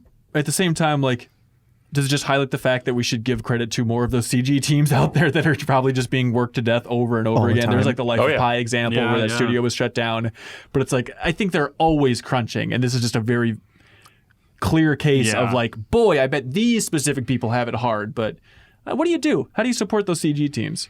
Go see the movies they're working on, I guess. Really? Does that think do so. it? Go see Avengers several times and assume they get money? I think so. Or find out, pay attention to the credits and then try and find some of those people on Twitter and thank them directly. Thanks for Yeah. the way to do it. Because otherwise, I mean, if they're crunching to make the movie and then the movie comes out and makes even more money because you saw it multiple times, like, what's the message to the studio at that point? Right. Like, crunching worked and they made even more money because of it. Right. What do you think about the comedy in the second trailer? It seemed like less cringy jokes, but it's not like they took the first trailer's jokes out of the movie. I think They just buried them. I mean, I think it's not for me. Like, it is aimed at a different audience, and I'm fine with it if it works for that audience. I don't know, JV. During Extra Life, your dad called in to tell an embarrassing story about you insisting on going to We don't Sonic have to talk about to this. eat there I don't remember because, this. because you thought Sonic would be there handing you a chili I dog or don't whatever. know. I don't recall. So clearly it is made for you, dude. I mean, I think it is a better, and we talked about it on the stream yesterday, like, it is a better trailer for a Sonic movie. Yeah. Because, like, Sonic, even aside from Sonic looking better, you got to see him running in Green Hill Zone. The music was better. He's like, holding a ring and Yeah. wink, wink, remember? like it just felt more for, like, if you like Sonic, like, here's a bunch of Sonic stuff, like, because they even had the soundtrack in it. Like, you know what I mean? yeah. The most joy I derived from that trailer was, who's the human guy who Cyclops? James Marsden. Cyclops, Yeah. When he said he's my friend, I was just like, oh, this is just a movie about Brian Shea. Kind of looks like him, too. Handsome He's fellow, very those two. handsome. Yes. My kid, I showed her the original trailer many months ago, and Yeah. she shuddered. She was like, oh. But I showed her the new one yesterday, and she was, the second Sonic appeared on screen, she was like, oh, he looks way better. Because she recognizes the cultural icon that is Sonic the Hedgehog. Oh, that's right. Yeah, everyone Over the knows Sonic the Flash, yeah, Hedgehog. obviously. We had a debate on the stream on Tuesday, JV, about average people on the street, who's a more identifiable character? Average person, Okay. the Flash or Sonic the Hedgehog? Sonic, I Of course. think. Of course Correct. it's Sonic. And Correct. you're completely I'm outnumbered here. Yeah. Sorry, Yeah, I because think like it's the Flash. I think the more people know Flash is like a tier 2 DC.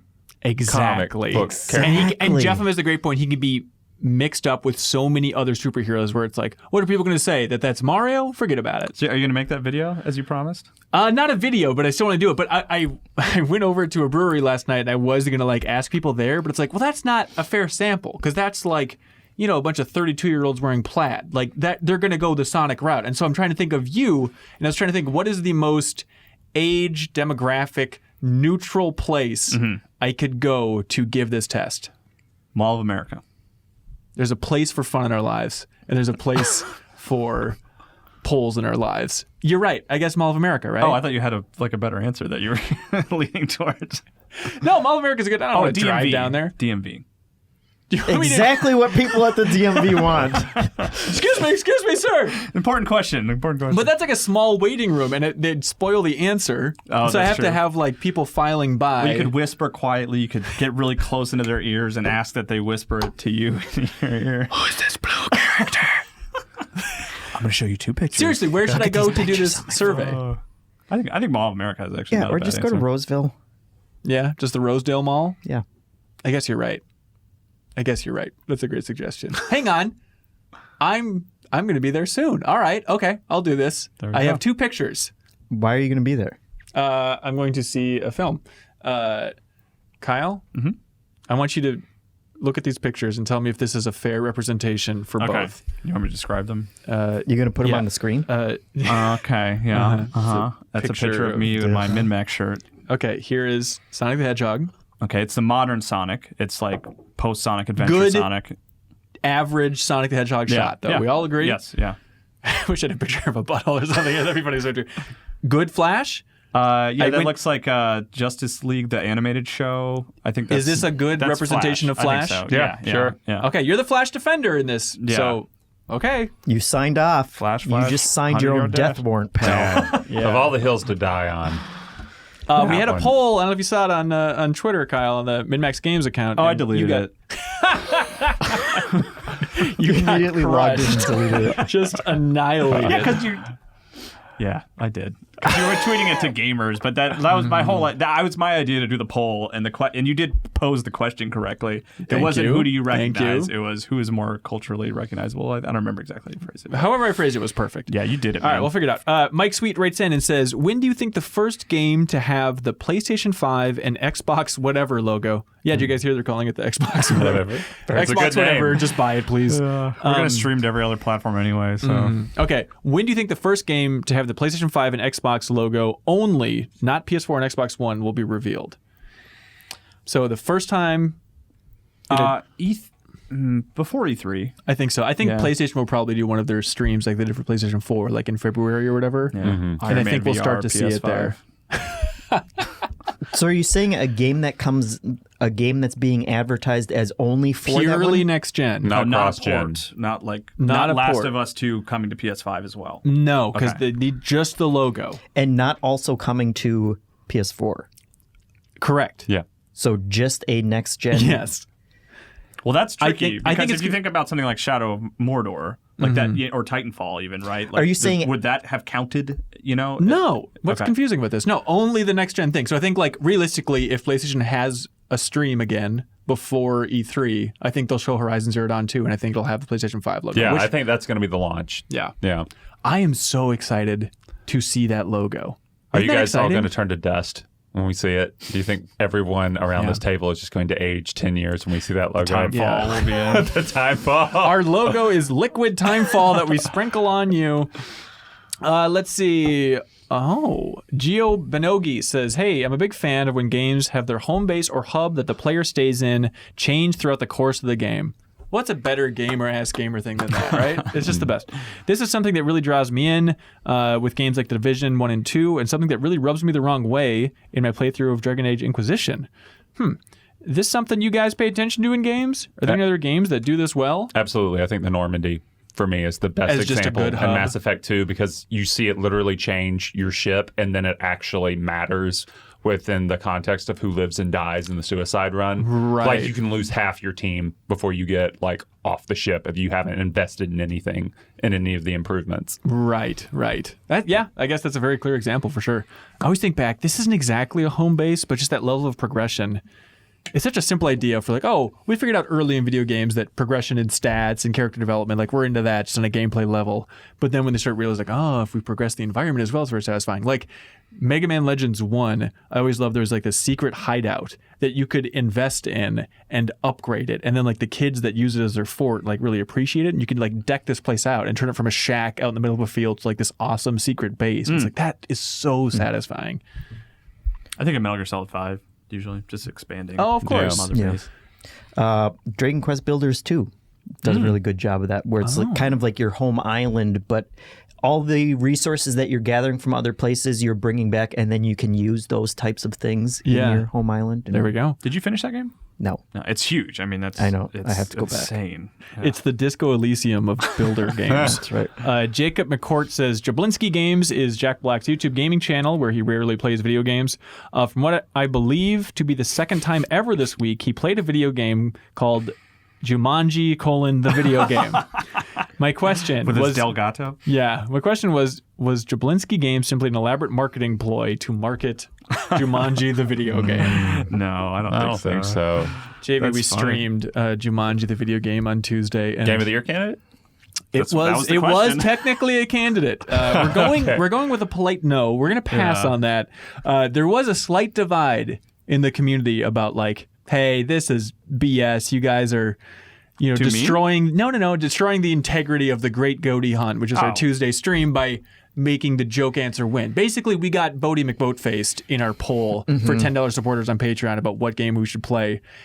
And I actually had somebody reach out to me, like send me a DM, like, hey, you seemed really upset by that. And I was like, I think it's funny, honestly, the idea that Death Stranding came out and that we didn't end up streaming Death Stranding. But I understand that a lot of people really love Death Stranding and probably think that we had a lot to say, and they're bummed out that we didn't stream it because of Jumanji. So I get both sides, and please don't expect us to have a joke candidate every week. I think every once in a while it's kind of fun just to see what would happen. And There's also the solution here is to stream every game ever. Oh, that's smart. Yeah. And there's also some value, at least to me, like in I like streaming things that not everyone else is streaming. Right. Know? Like, so I I don't think anyone else was playing Jumanji yesterday. I mean, didn't even have any Steam reviews, right? Right. I mean, like I kind of enjoy that stuff of like, let's look at this oddity here, So and then we get to soak in all that hot YouTube algorithm traffic. Yes. Yeah, exactly. hey man, when that movie comes out, people are going to be like, oh, what did anyone play that Jumanji game? And we're going to be like early in the results. I'm actually Talking really about excited Sonic for and that Flash movie. the whole time.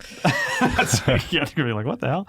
Yeah, I like the first one. Yeah, I like the Okay. first one a lot. Yeah, it's a very high pitch recommendation for that. That didn't suck. Some caveats. Very funny stuff. Mitch says, hey, on the last episode, Suriel and Kyle mentioned their time in college. Look at this. That happened. Would Together? love to know where you all went to school and what you studied. Did you always want to do that major? What's a favorite memory from college? All right, let's take this one That's step a at a time. lot.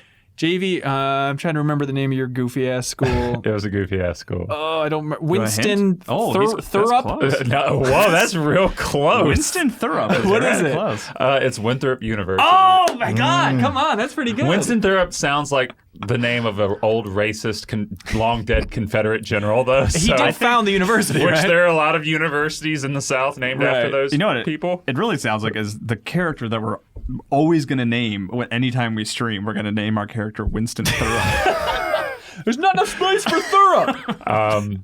I started out as a journalism major and then switched to English, which is hilarious since I worked as a journalist for about a decade. Oh yeah, that's Yeah, confusing. it's really weird. Why'd you do that? Because journalism was boring, or at least studying journalism. Also, everyone made fun of me for like switching from journalism to English, and then they canceled the journalism program like 2 years later. Because you were the last person in it.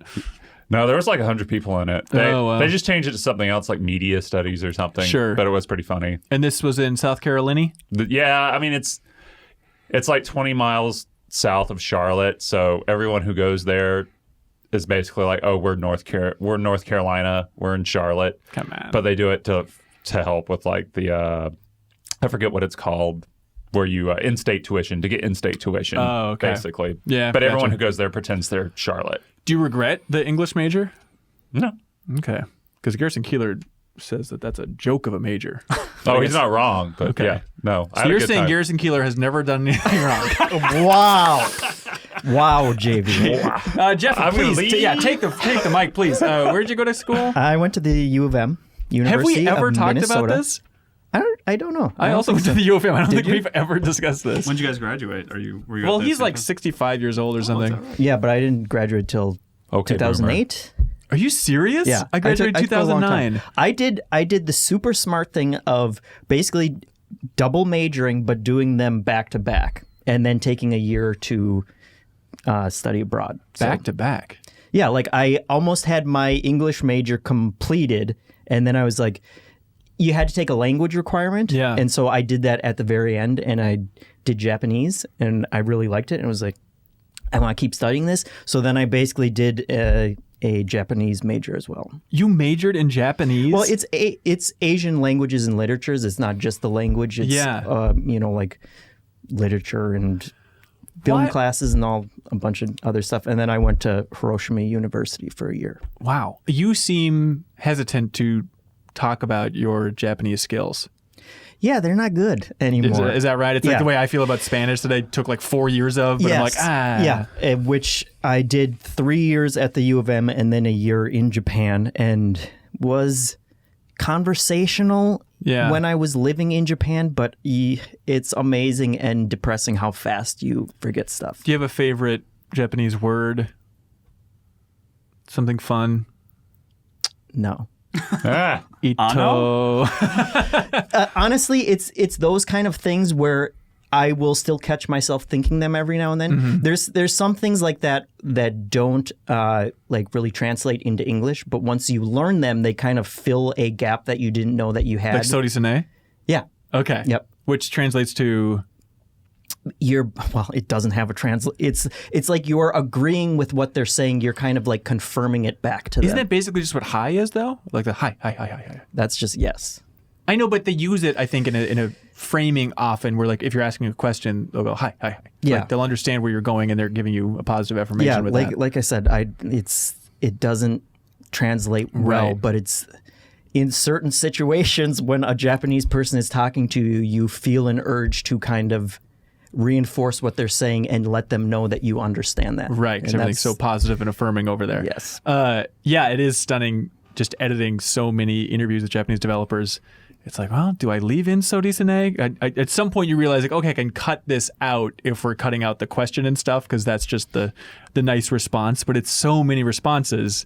The way they start all interview answers is Sodisune. It's like they're trying to acknowledge it, like, okay, I hear what you're saying and I agree with it, and now here's what I have to say about that. Please look forward to it. Yeah. What was your time in Japan like? I was really good. It was. Uh-oh. Here we go. I mean, It's tearing up. It's a very eye-opening experience to go somewhere where you are a minority, but I think it's a weird sample of that because people are very polite to you, and it is a very nice. Honestly, like one of the biggest revelations was when I got back to America. Yeah. It felt unsafe for a while. Right. It was like being.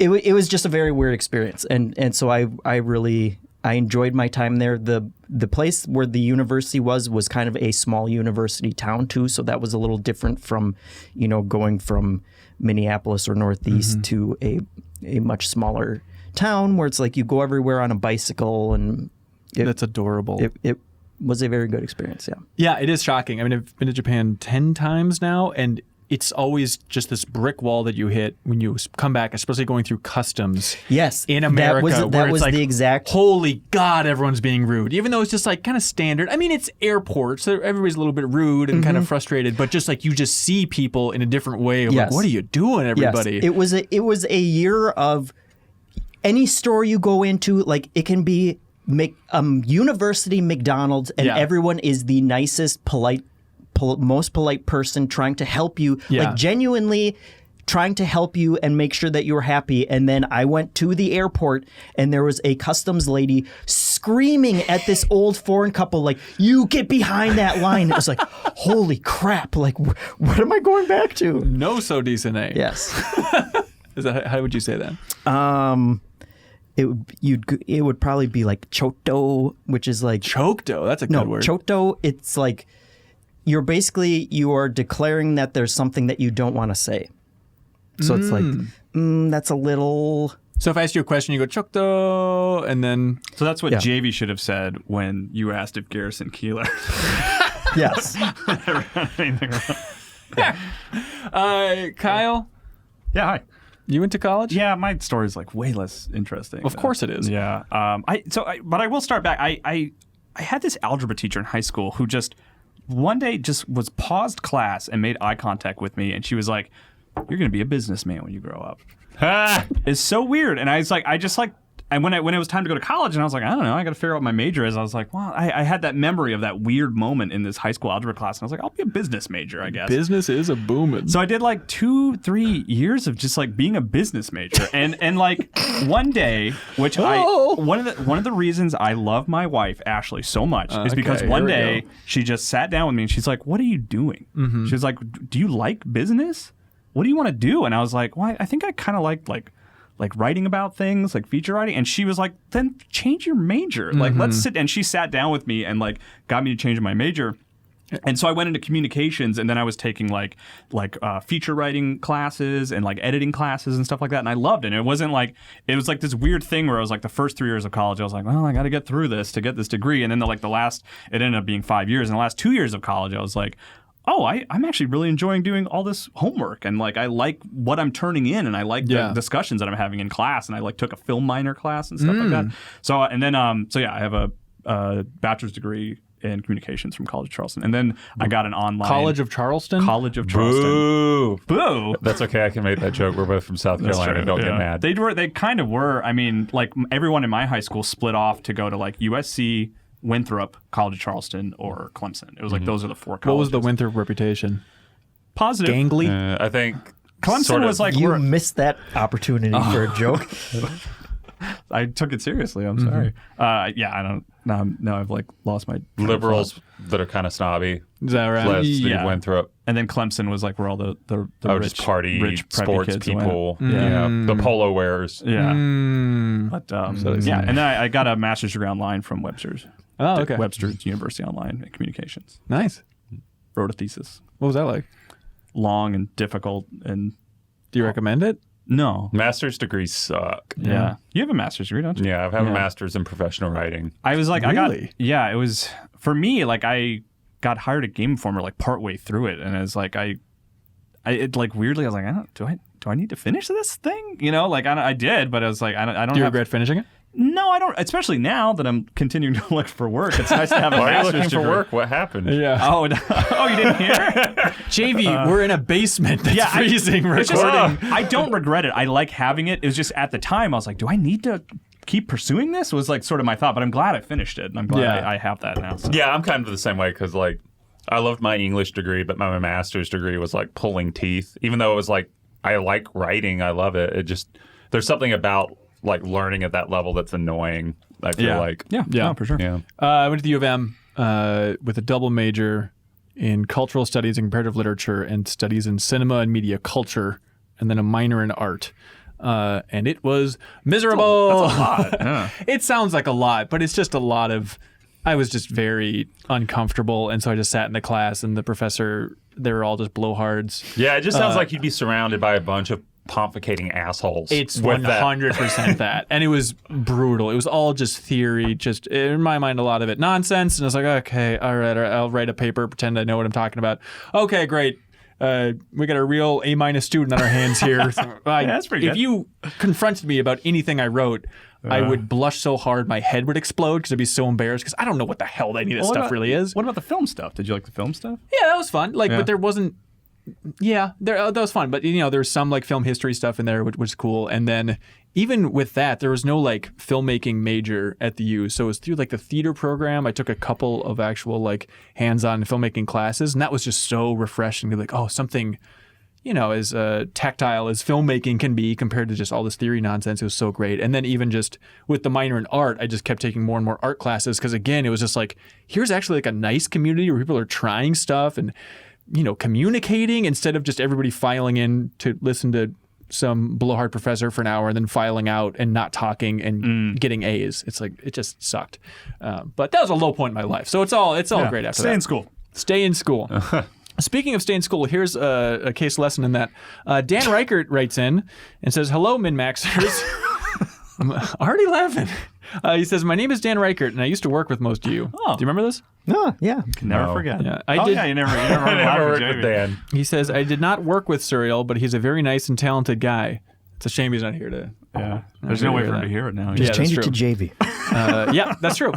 However, virtually everything Serial said while describing Kenny Omega's Sans entrance last week was incorrect. Okay. First off, Ben asked if AEW was the Japanese one, which Serial affirmed. I think he said so today. This is not true. AEW is All Elite Wrestling, an American promotion formed by Cody Rhodes, Kenny Omega, and the Young Bucks. These four are Western wrestlers known as the Elite, who formerly competed in New Japan Pro Wrestling. All right, there's some connection there, Seems Hotshot. like Dan knows a lot about wrestling. It's a curse. Also, there was no, quote, Halloween pro wrestling event. The Sans cosplay occurred on a standard episode of AEW Dynamite, which is a weekly program. Since it aired the day before Halloween, there were some holiday-themed touches like Chris Jericho's pumpkin jacket and Kenny Omega dressing up as Sans, but it was not a Halloween event. Okay. Finally, there was no storyline about a dead wrestler or any element of luring Kenny to a, quote, bad guy group. The video that aired before the entrance was just an Undertale-inspired reference to Kenny Omega leaving Japan behind to strike out on his own with AEW. I think that's what you thought was a dead wrestler was just a reference to Kota Ibushi, Kenny's old tag team partner who is still competing in Japan. None of this is part of a storyline. It's just a fun reference to Kenny's career path. I have never gotten to write a snooty corrections before, so thank you for the opportunity. If you talk about wrestling at any point in the future, I'd be happy to bore you with all the details that you got wrong. Oh. Thank you for the correction, Dan Reichert. We appreciate it. That's just an example that Dan is actually a talented guy and can do things when he actually wants to put in effort to do them. Right? It's a confirmation that he listened, right? I think his wife probably listened and he overheard this section, or she played that one part out loud, but that's very sweet. Like he obviously has a base of knowledge about a lot of things that he likes to downplay, so he can be like, well, whatever, that sucks. This is cool. Right. Yeah. So he'd be like, wine? What's that? Never heard of it. I swear. Really Never heard of wine. Yeah. And it's a cartoon character now. Has that not been clear? In reality, he's a sommelier and, yeah, exactly. can tell you exactly what region every wine is from. But yeah, exactly. I drink beer out of a toilet. By that, I mean a nice bottle of Merlot. Is this a new segment where we just crap on Dan Reichert? No, look. But thanks for writing in, Dan. Yeah. I mean, to be fair, the segment's called Get a Load of This. It could be a load of BS. There's no facts in that segment. That's true. There we go. Grimfeather says, hey, another hard-hitting question. What is your ideal version of lightsaber combat in a video game? How close do you think Jedi Fallen Order will come to hitting that mark? I was pretty happy with it in the Jedi Knight series because it had dismemberment. So You just wanted dismemberment. Yeah, because when I was young, Luke Skywalker getting his hand cut off was like one of the most badass / sad things I'd ever seen. Badass for Vader that he accomplished that task? Yes. One of the most sad-ass moments in Star Wars. Do you think, what was Vader's reaction when he did that? Was he like, yes, got him? Or was he like actually a little bit sad about it? What do you think he felt? Probably thought, it'll build character. Yeah. You couldn't see because of the mask, but I bet he went, ooh. He did pull at his cape, a little. Right. It's true because he likes a good, clean choke, Yeah. Choke dough? Was that your word? Choto. Okay. Close enough. He doesn't even like get his hands dirty. He literally won't even touch you as he's choking you. So I think the idea of him causing a hand to be sliced off, and there wasn't blood, but there should have been. Like, I bet he was weirded out by that. There shouldn't have Also, been. he was probably thinking, I got it worse. No. Oh, you did it? Is that the idea that you think it cauterized the hand immediately? Yeah, of course. Right? It's like big Is rod this of not plasma. Yes, that is absolutely what a lightsaber does. I guess I've never thought about it that directly, but I guess you're right. Except in the cantina on Tatooine when there was blood for some reason. Oh yeah, no, and Darth Maul getting sliced in half. There's blood, like a blood spray. So if there's enough, if the wound is big enough, then it can't Depends on the cauterize species. everything. Yeah, I guess that's smart. It doesn't. It does. This is very none of it makes complicated all of a sense. sudden. I would say a little systems heavy for the sword play is what I want to see to get back to the original. But then also, yes, every time you actually get in a hit, it has to be lethal. But also, this might be controversial. I don't want to fight anything that also doesn't have a lightsaber. Yeah, that You know, seems I lame. either like I wanted like what they wanted from episode 1, where going up against the droids. I think in the behind the scenes video, like Lucas tells Spielberg that he wanted it to be like slicing through butter with a hot knife. You know, like that's what a lightsaber should do to anything. And so I understand that makes gameplay complicated. So it's like I guess it just comes down to a series of duels then against other lightsaber wielders. Because I even just like the KOTOR thing of like, oh, here's some guys with some electrified rod. It's like, this sucks. I don't want to go up against these guys with a lightsaber. Doesn't feel real. Yeah. But you can throw in the fodder every now and then of just I like don't mind- stormtroopers who you slice through. Right. I just don't want anybody to be able to hold their own that also doesn't have a lightsaber. Yeah, they shouldn't be able to. Yeah. It's not a licensed lightsaber, but I actually like thinking of Beat Saber's lightsabers like as functional lightsabers and like it being a fun way to use a lightsaber because things are just flying at you and you're just slicing through them, like literally. Like that's a fun thing to do with a lightsaber is to slice through blocks of butter as they come at you, you know? Right.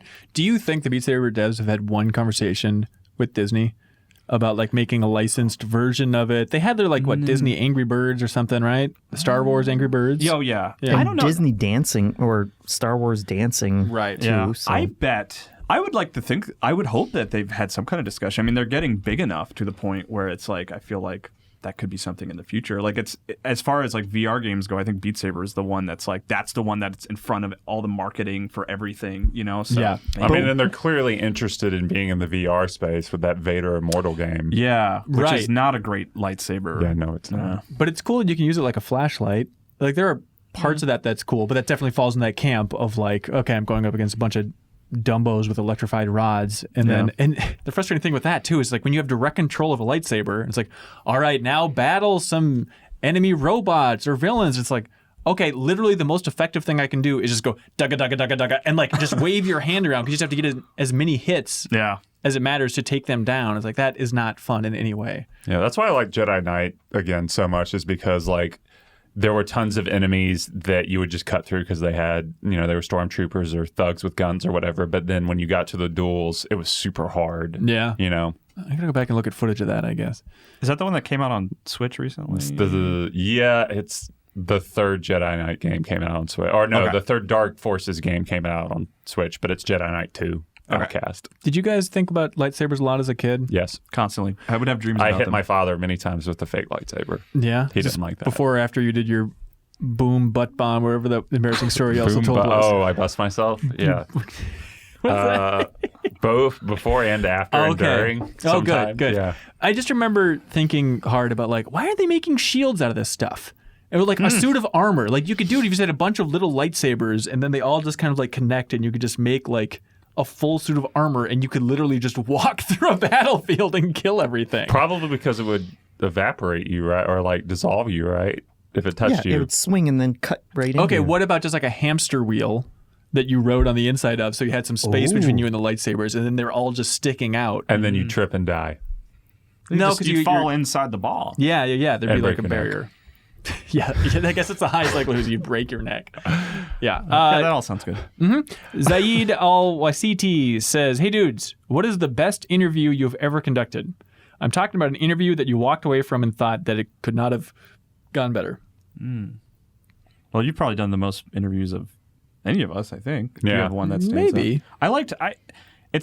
I liked talking to Justin Roiland. On the podcast. But he's just like really funny and bombastic and loud and like Yeah, remember when that game came out? yeah. Trover Saves the Universe? So that was probably one of my favorites. It's kind of recent. You can actually Right. still go find it, which I would recommend if you've played Trover Saves the Universe, you should watch the Spoiled interview. It's fun to talk to him about the sort of in depth in that universe, which Yeah. is really weird. But Also that could use more views. yeah, yes, please. Really tanked hard. Yeah, I don't know what's happening. I got when we were on the Infinite Warfare trip, I got to talk to the guy who does the voice of BJ from Wolfenstein because he was that's cool. the VA. You were there? No, it was Wade. Yep. Yeah, he does the VA for the main character in that game and wrote that game, and he VA? also did some of the writing on this Modern Warfare too, which is just weird. Oh, I had no idea. Yeah, Oh, but that that's was really fun. That was a confusing. fun interview talking about how he was like henchman in that remake of the A-Team. Oh, really? Yeah, he's like not like the bad guy, but the bad guy beneath that guy. Okay. Yeah, so it was just a fun little thing of like, I'm a big nerd and I know all about your life. Answer these questions, sort of thing. Right. Yeah. It's really satisfying doing an interview, and when you find that rare instance where on a cover story trip, it's pretty rare, but every once in a while it happened where PR would leave the room or they were busy with something.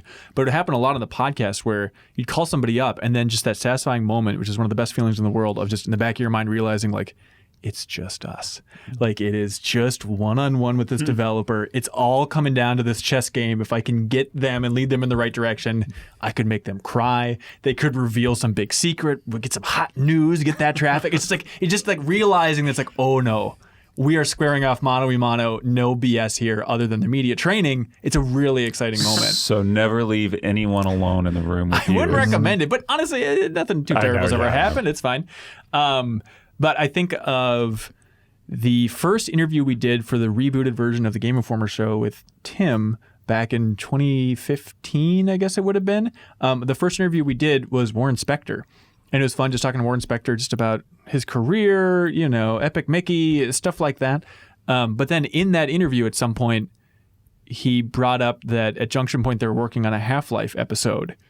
Or maybe I asked about it because there was like one little tiny news story about that from years before. And then he's like, oh yeah, we're working on the Half-Life episode. And I guess I shouldn't talk about it, but what's Valve going to do? Fire me? Like, they can't kick me out of the industry. So yeah, totally. And we're working on it. We had a magnet gun, and he went into like all these details on this episode of a Half-Life game that they were developing. It's just that amazing moment of like, does he realize what he's saying? Does he realize how big this is going to be? Yeah.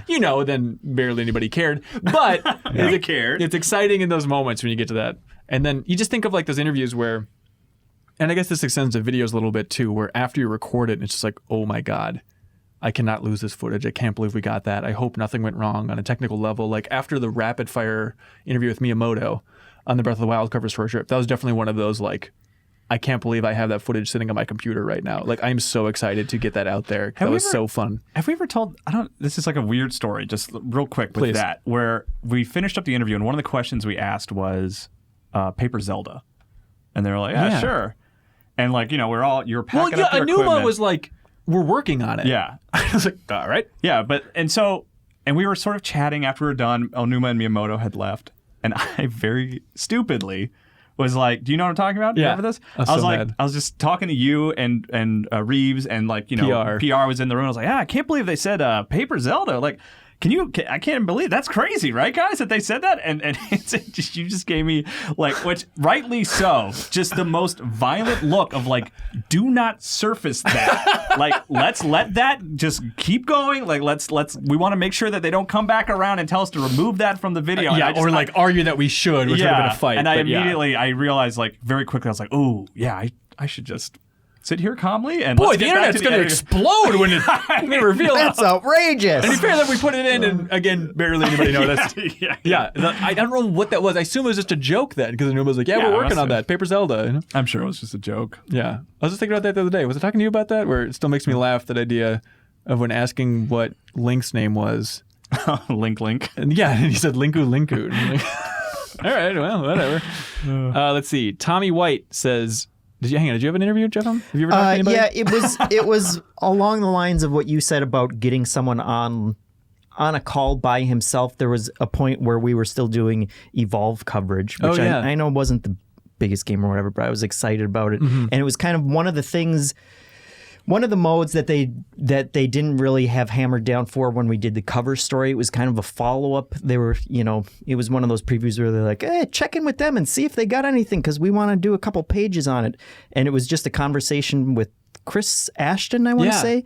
And it was one of those blessed times where it's like, I don't know if they're going to have anything that's interesting or exclusive. And he just laid out everything. And then like halfway through it, I just completely forgot about the interview and just like got into the nerdy details of like, oh, well, how's that going to work? And and we kind of shared an enthusiasm for it. And what kills me is that audio file is probably gone now. And just that idea of like, what?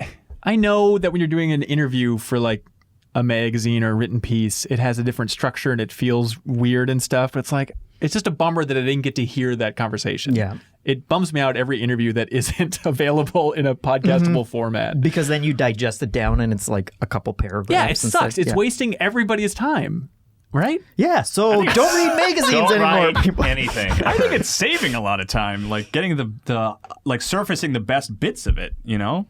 Yeah, for like sure. I know you love transcriptions and reading the whole review, but I would rather just read like give me this summarization of like what you guys talked about. So if you like just this morning, I Googled Disco Elysium interview because I wanted to understand where these devs were coming from. Yeah. I clicked on the top couple of interviews and then was scrolling through and I'm like, oh, this format, it's no good because it's just they're writing a feature and using quotes here and there. It's like I want a not raw, obviously edited, but like an interview style question answer. Here we go. Like that is just so much better in my mind. I know that writers don't like that. See it as lazy. I just like I'd rather read less. Is kind of what it comes down to. I'd rather read just like sort of compacted, like structured. You know what I mean? And of course, obviously, there are some things that I want to read the full like transcription for. But yeah. It just depends I like on it what going. it is Yeah, for me. I do like it going through a writer and sort of like. But the writer's just like reframing what the developer's saying, and it's like the writer's not the smart person here. The developer is. But if they're doing a good job, then it becomes like it's presented in a more digestible form. I think there's room for that. But just when I Google interview, I want to see an interview. Yeah, Sure. I think it's like the difference between are you looking for information on a game or do you want a conversation around it and you really want to hear the creator's thoughts on it versus just like what is Disco Elysium, I want to get some idea of what's going on here, or there's this new feature, what did the developer say about that? Yeah, JV, being on the PR side of things for Outer Worlds, you don't have to go into any specifics if you don't want to and stuff, but did you when's learn the sequel coming out? Yeah, exactly. But did you learn anything just about the effectiveness of getting a message out there about what format is best suited for developers, about whether were you more lined up for podcast interviews, video interviews, written interviews? Was there any sort of like data or something where you learned like, it turns out this is the best way? To be honest, I'm still learning. Yeah. Like I couldn't pretend to answer that question with what I've learned. What do you think was the most effective interview or thing you lined up for the Outer Worlds? What had the biggest impact? I think we're still seeing that. that. So I don't think I have an answer yet. Sure. Yeah. Do you have an answer for thing? Yeah. Do you have an answer for how far away you can get from that mic? Hello. All right, great. Tommy White, you guys want to talk about Bloodborne? Sure. Yeah. Great. Tommy White says, "Hey, I just beat Bloodborne and I thought it was all right." This is Tommy White saying it, ladies and gentlemen. How did he write?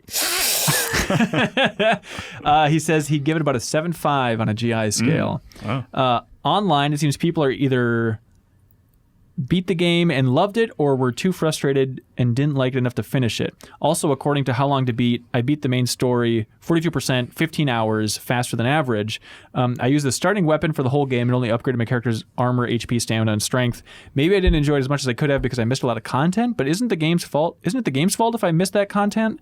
Especially when I felt like I was doing a good job exploring. Sorry, Jeff, do you want to take this? God damn it. I'm pressing the button to make it shut up. This is embarrassing. JB, this is what we've become. Is Bloodborne overrated? Did anyone else on Earth beat it and not love it? I think this is an interesting perspective. I don't think I would say overrated for Bloodborne or from games in general. Yeah. But I feel like a weirdo because I am in that camp of like I don't love or hate From Software games. But you play them. I played them, but like I liked Dark Souls 2. I beat Dark Souls 3. I liked Sekiro, but it's not a full-on obsession. I don't adore those games. I just like generally enjoy them, which is like a rarity. I feel like you are tipping one way or the other on. What's your stance on Bloodborne?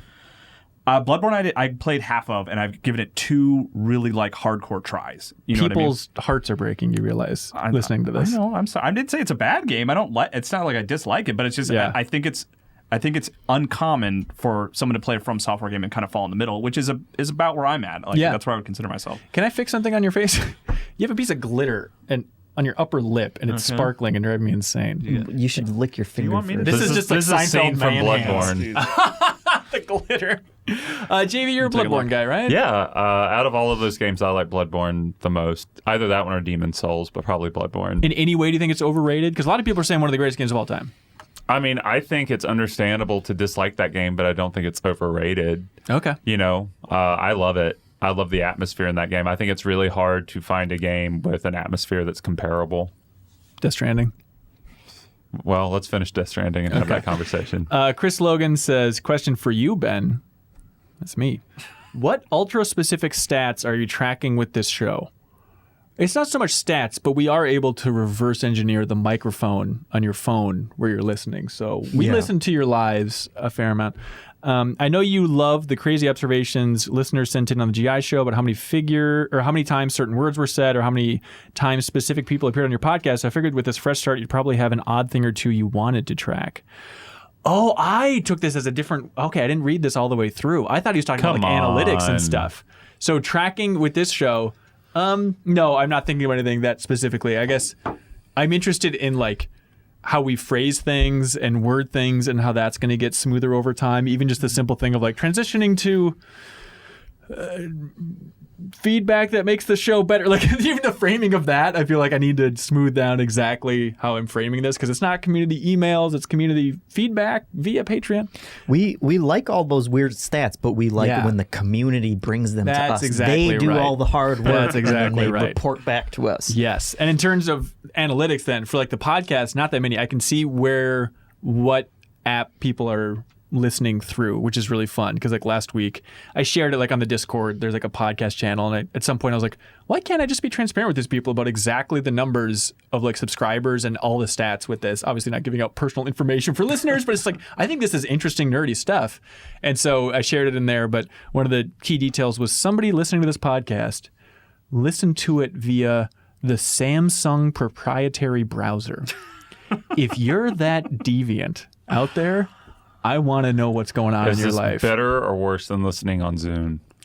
I think it's less interesting, but unexpected. Well, I think Zune's easier to get to. I think if you have a Zune, it's easier to get this podcast. A dedicated Samsung? Is that like you're using the browser on a Samsung TV or something? Oh, maybe. Like, how are they I even don't know. I getting to it? assume they just released some browser that apparently one person that really likes the MinnMax Show. It must be listens either a to. TV or like a phone, maybe like a really old phone Maybe an or old something. phone, yeah. 'Cause Yeah. if it's like a TV, that would be that would be weird to like download it there somehow Yeah. or like go to a URL. I don't even know. Who knows? Send us a message. Please, Mr. or Mrs. Please. Samsung, we need you. Also, on the topic of analytics, I don't know what to do about this. I don't know if there is a conclusion here, but it's just one of those interesting things where I can track a lot of analytics like on the YouTube channel for MinnMax. Right now our audience is 92.6% male, which is pretty high. And there's a part of me where it's like, I wonder how we could get more female gamers into this stuff. Is that just an impossible quest to be like, what if we No, just I want that. make content for female? But like, what? Then that's What is weird. that Yeah, what even? is Yeah. that? JD? Bring women in. Yeah. You're saying that only Wait a having minute. men on the MinnMax Show, that's an interesting take. I mean, that's my wife's feedback too, by the way. She's Yeah. like, yep, more dudes talking about games. And I just kind of like, yeah, I mean. I hear you. Yeah, we definitely would love to. On Sunday, we streamed karaoke, like Twitch Sings, and we had my friend Kelsey come on. So there we go. That was fun. There's something, right? Progress. Yeah, Progress. that fixed it, right? that fixed it. everything. All right. Okay, here's an It's on our mind. insane idea. I think I pitched this to you before, right? But when I saw this stat, I'm like, what would it be fun to like, I don't know, just call attention to how skewed the gender numbers are on our YouTube channel by making a little game? Like, what if we made a YouTube video, JV? Tell me if I'm smoking too much. Okay, so make this YouTube video, and the video's called something along the lines of, if this video isn't viewed by 50% women, this video will be deleted in one day.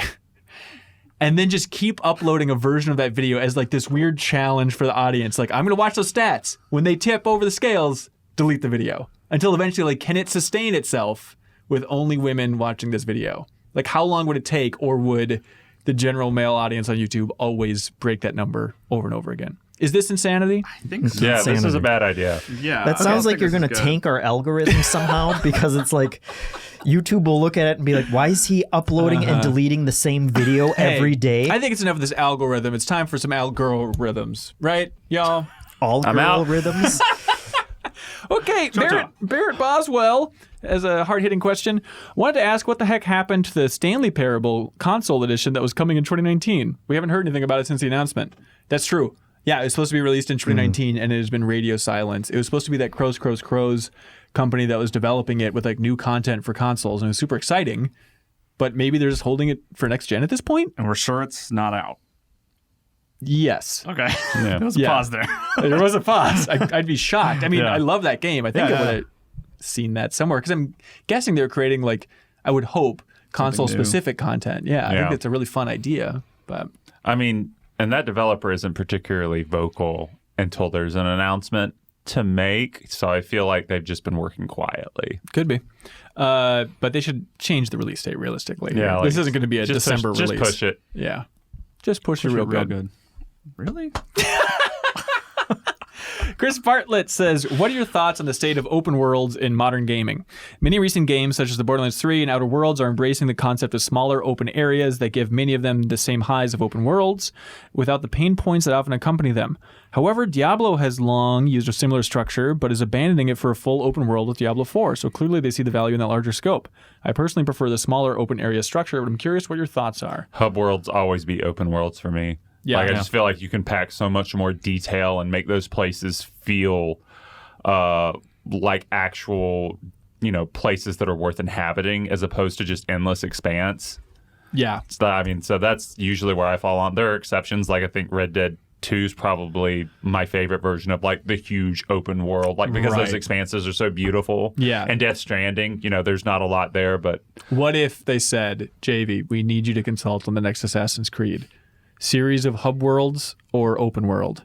series of hub worlds. Really? Just because it'd make that series interesting to me again. Ooh. He said There he goes. Said It's it. just saying. That's not saying it's a bad game. It's just like the last couple haven't been for me. Yeah. I feel like with that too, part of it is the trend of where open world games have gone, not just, the size of the world or whatever, but the quantity idea of we just have to cram in as much like mindless filler things in order to hit 100 hours or whatever, which I think Assassin's Creed is one of those examples. And I would say that Outer Worlds, even if it is hub worlds, and also Death Stranding have me a little more hopeful. Yeah. Where it's like we may be open world games, we're kind of in that genre, but we don't have to do everything, and we don't have to try and hit this artificial number or this artificial number of activities that you can do in this world. Yeah. And so I hope, like, that is one of the most exciting things for me about Death Stranding is it's an interesting world that I do want to explore, but then it's built on this really quirky mechanic that you haven't seen anywhere else. And I would like more focus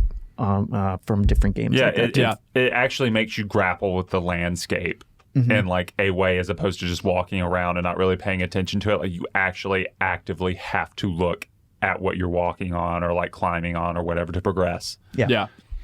Chase Smith says that now that you have left Game Informer, who has the burden of the exiled Ride to Hell Retribution live stream video file? I know it's taken down to being a bit messy. That's an understatement. That's the understatement of the millennium, as they say in Mandalorian. Any chance highlights or chunks of that will ever see the light of day?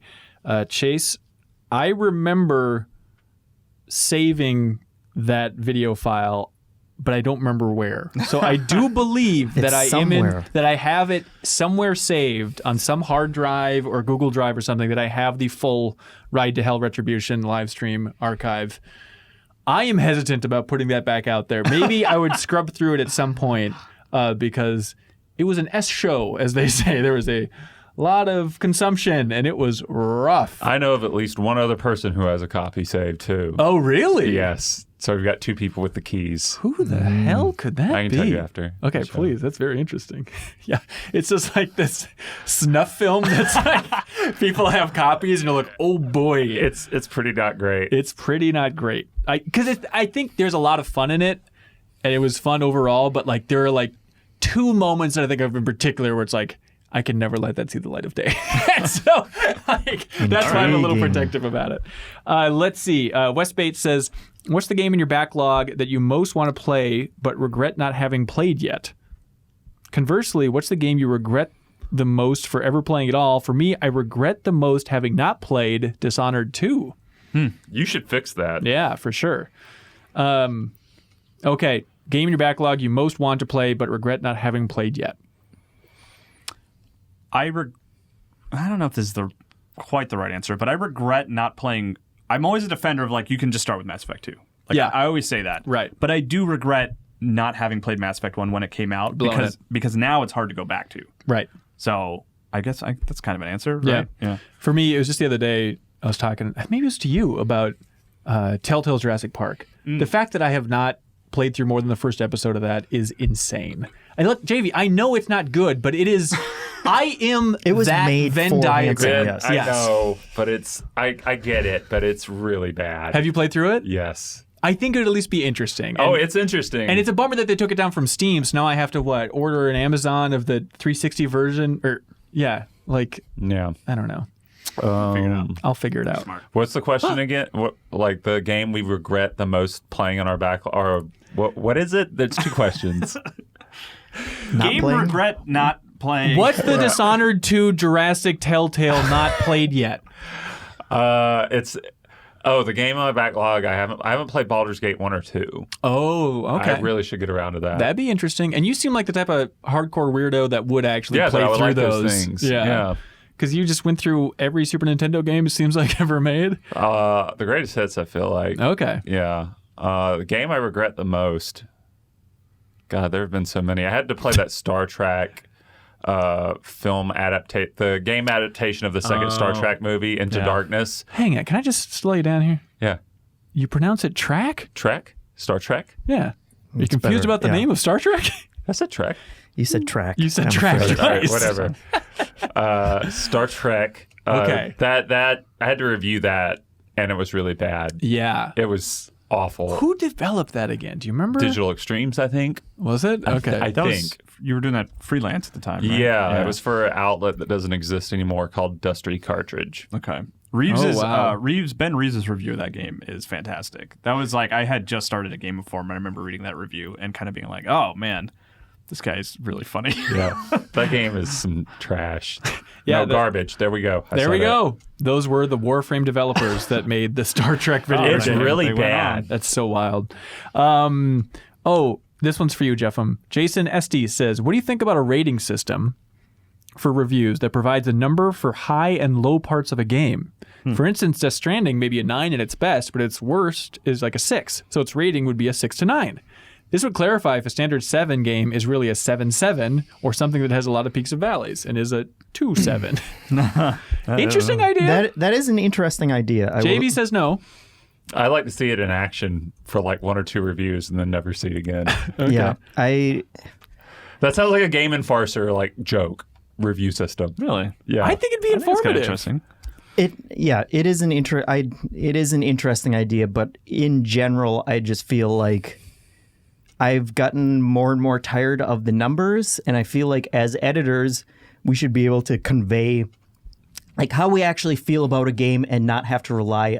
We should be able to do that with words and not numbers. Yep. And it's annoying to me that someone can, if you can read an entire review and say, yeah, but how do they really feel about it? Can you tell me on a scale of 1 to 10, even though those numbers never line up between people, Right. What I think is an 8 versus what I think is a 7 versus what you think is an 8.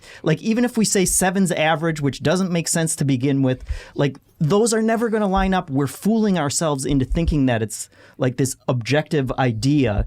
Whereas why can't I use my words to actually tell you what it is? And as we all know, as soon as you see a score, most people don't even read the thing, and they think they understand what that number means, so they're not going to follow through. So, but that's an interesting idea. If you're going to use numbers, that would be an interesting alternative. I really like the compromise that Kotaku and some other sites have done, where it's just here's a quick summary box, where it feels It's a very one couple of sentence thing, like a verdict, but but you still have to read some. It's not numerical. I'm kind of pretty much in total agreement. I don't like scoring reviews. I've always liked just letting my words, justify, present the argument. I, as a person, not as a reviewer, stepping aside as a consumer, I love numbers. I want to love numbers know too. basic. I just want to know, is it solid without knowing any more information? Like, But you will never actually know that, Kyle. Yes, Like someone it else gives us telling you something to what that argue number about. is. It's something to it's memorize. Like, in terms Like, of, it's of fun. spoilers, like I like going into games as blind as possible. Like I feel like I successfully did it with Death Stranding, but I liked seeing those sort of numbers across. I like seeing everyone's number without. I didn't want to read the reviews because I didn't want to know even how the game worked mechanically. I just wanted to go in 100% blind, and so for that reason, I do like numbers. I like reading reviews too, but like in terms of just like I just want to know. Without any context of anything else about the game, I just want to know how do you feel about it. Yeah. on But a quick you scale. couldn't get that across with it's awesome or it's great. That's a different type of score. That's a different type of number, right? No, it's not a number. No, awesome is the greatest number of all. Yeah. Oh, okay. Is it some. like? Is Help it me, Is it a Javy. mediocre or is it a great or is it an awesome? I mean, the it door. sounds dumb, like when you say it like that. So I don't have to say anything. I sympathize with what you're saying. Like, if I want to read criticism of a game, like, it's important to read the full review. If I want to see someone's point of view about the full game, like, I like that. I read those. I write those. I want those. But in terms of just like today, I just want to know baseline. What does everyone think about Pokemon without digging into the mechanics or anything? I just want to know, do you guys like it or dislike it? And Brian Shea gave it an 8.75, and I love knowing that. Yeah. Yeah. As we call it, the old Pokemon 875. Yeah, I gave out a bunch of those. Bob Buell says, hello to the 2N men. I don't. Who is that? Maybe an odd question, but is there a part of the gaming industry that you just don't understand and have never bothered to check up on or been too embarrassed to ask? For me, it's auto battlers or auto chess. I have no idea how they work. I've seen people play them. I've tried playing them myself. Nope, still nothing. I'm convinced they're just some sort of elaborate prank on the gaming scene because no one understands how they actually work. Well, he just gave the best answer to that. I think we yeah. can all Yeah. say that. It's like Roblox count there. It's a real go like, oh yeah, Roblox, but like really, we're all in the dark. Maybe you're hip, Kyle. You got like 4 kids or No, whatever. I actually. It's funny. Ashley and I were just talking about that the other night. We're like, Yeah. maybe we should check that out because it's a creative game. Like you can build your own things. But yeah, for me, it's like auto battlers, MOBAs intimidate the hell out of me. Right. Yeah. I think going back a little bit, I don't think maybe there's no mystery here, but I've always just played it cool on like the Sega era between the Dreamcast and the Genesis. I don't know what's going on there. Like I understand the Saturn? I understand the Saturn was a system, but like if you put a gun to my head and said was the Sega CD a standalone console, but is that an add-on for with the 32X? I'm confused about all that. I understand it's a very simple Google, but I've always just been like, yeah, totally, yeah, 32X got it. Yeah, it's like I don't really understand how that all that stuff works. Panzer Dragoon was a good thing for one of those, and Reeves RPG. likes it. Yeah. But then it was also a Dragonfly. I don't understand any of that stuff. The freak zone, I call it. Let's see. Jacob Dowman says, hey, have you guys watched any video game donkey videos on YouTube before? You should definitely check out his Metal Gear Solid Explained video that came out the other day. I'd love to hear your opinions on it. He's very funny. Yeah, I like that. I love Donkey, but I feel like the tides turned on him. It seems like a while ago he released a video that was like critical of gaming press. So I feel like I saw a lot of people on Twitter from the press just being like, oh, F this guy. But it's like, he's funny. I like his videos. They're super well done. Yeah. And even his one that was critical of like the press in general. It's like, yeah, he has some solid points, right? Just talking about how samey everybody is and how frustrating it is for consumers that, IGN can have 80 people on staff and some of them love Sonic games. Some of them hate Sonic games. It's like, what is this voice? I don't understand this. It's complicated as a consumer to absorb all these thousands of opinions, right? Yeah, I didn't take a lot of offense at that. I just thought it was kind of an interesting point of view. It's when Breath of the Wild was sort of picking up steam and like I kind of was almost struggling to explain like why I loved it so much. Right. I actually would usually point to his video because it's such a really good, funny example of like, look how many weird stuff can happen or how much weird stuff can happen in this game, But yeah, I haven't watched this Metal Gear one, but I consider myself a fan. The Metal Gear one's really fun and like it's just amazing because it starts out with him going like, all right, let's do this. And then it's just 4 minutes, 5 minutes, something like that. And he walks through basically all Metal Gear lore. off. I mean, it's pretty thorough, and I love have Metal to Gear. watch It this. is very impressive, and obviously there's jokes along the way, there's shade thrown along the way for certain franchise or entries and stuff like that, but it's still like So 4. no, actually it's 5. I think he's just really? Yeah. But it's his stunning. video on 5 is very funny, actually. To Yeah. go back even further, yeah. So it's really fun to see because it's like, okay, it's a story I know well, but then just hearing it in that abbreviated version, it's like, oh wait, yeah, this is kind of dumb. Like I think there was a YouTube comment where somebody said something along the lines of like, well, I know I'm in trouble when he says a sentence and then his sister was killed by a vampire, and I just nodded along like, yeah, that's what happened. Yeah, it's legit. Oh, God. Let's see. CT Bishop. When we did our Twitch Sings stream on Sunday, you can find the archive on Twitch if you're a masochist. Because I don't know if you know this, JV, but when you're singing a bunch of these songs, you can convince yourself, I think this sounds kind of good. And then when you have objective proof on the internet, you realize, oh, this was a disaster. When I sang, I was with Wade and Kelsey, who are both angels, like just nailed it. But then every time I thought, like, that song wasn't so bad for me, then I went back and looked at it in the archive, and it's brutal. But anyways, in that, we closed out with You Oughta Know, of course, by Alanis Morissette, and I made the argument that I think it's the most, like, emotionally raw song I've ever heard in my life, and I love You Oughta Know, of course. And so this person writes in and says, Hallelujah by Jeff Buckley is more emotionally raw and more of an emotionally gripping song than that. Where it's like, Jamie says, no. I mean, it's up there. I get it, but it's You Oughta Know. No, because her song's so like personal, like in a way that even other songs, like it feels like a laundry list of what this dude has done to her. Right, and it feels like it was written in real time. Yeah. Like Hallelujah is good, but it's not something I would. It's not raw. Also, Jeff Buckley didn't write it, so you can't really. Yeah, but yeah, there's no genuine anger. Right. Yeah. It's just I feel like Hallelujah just gets used in a lot of movies and TV shows. during sad parts. Yes. Right. Which makes us think of it as very emotional. Leonard Cohen wrote it. Yeah, Right? yeah. I went to. I don't want to brag. I don't want to drop any names here, All but right, here we go. I went to church last Christmas. Ooh. Big church guy over here. and I think it was like during like a candle lighting ceremony or something, and they sang like Hallelujah. Just like the chorus on loop, where it's like, what are you guys doing? Just because it's like a religious word, like, hey, the rest of these lyrics are not holding up the way you think they're holding up here, folks. Don't do this. A bunch of churches in the South that I've been to have done that. Really? Where they just like, nope, this is not sexual at all. Right. All right. Sex does not exist. Jury's out. Christopher Reardon has a stunner. It says, what is your idol animation? My idol animation? Oh, like the Sonic thing of like tapping your boots? That's that idol animation? Tapping your boots. In real life? In real life.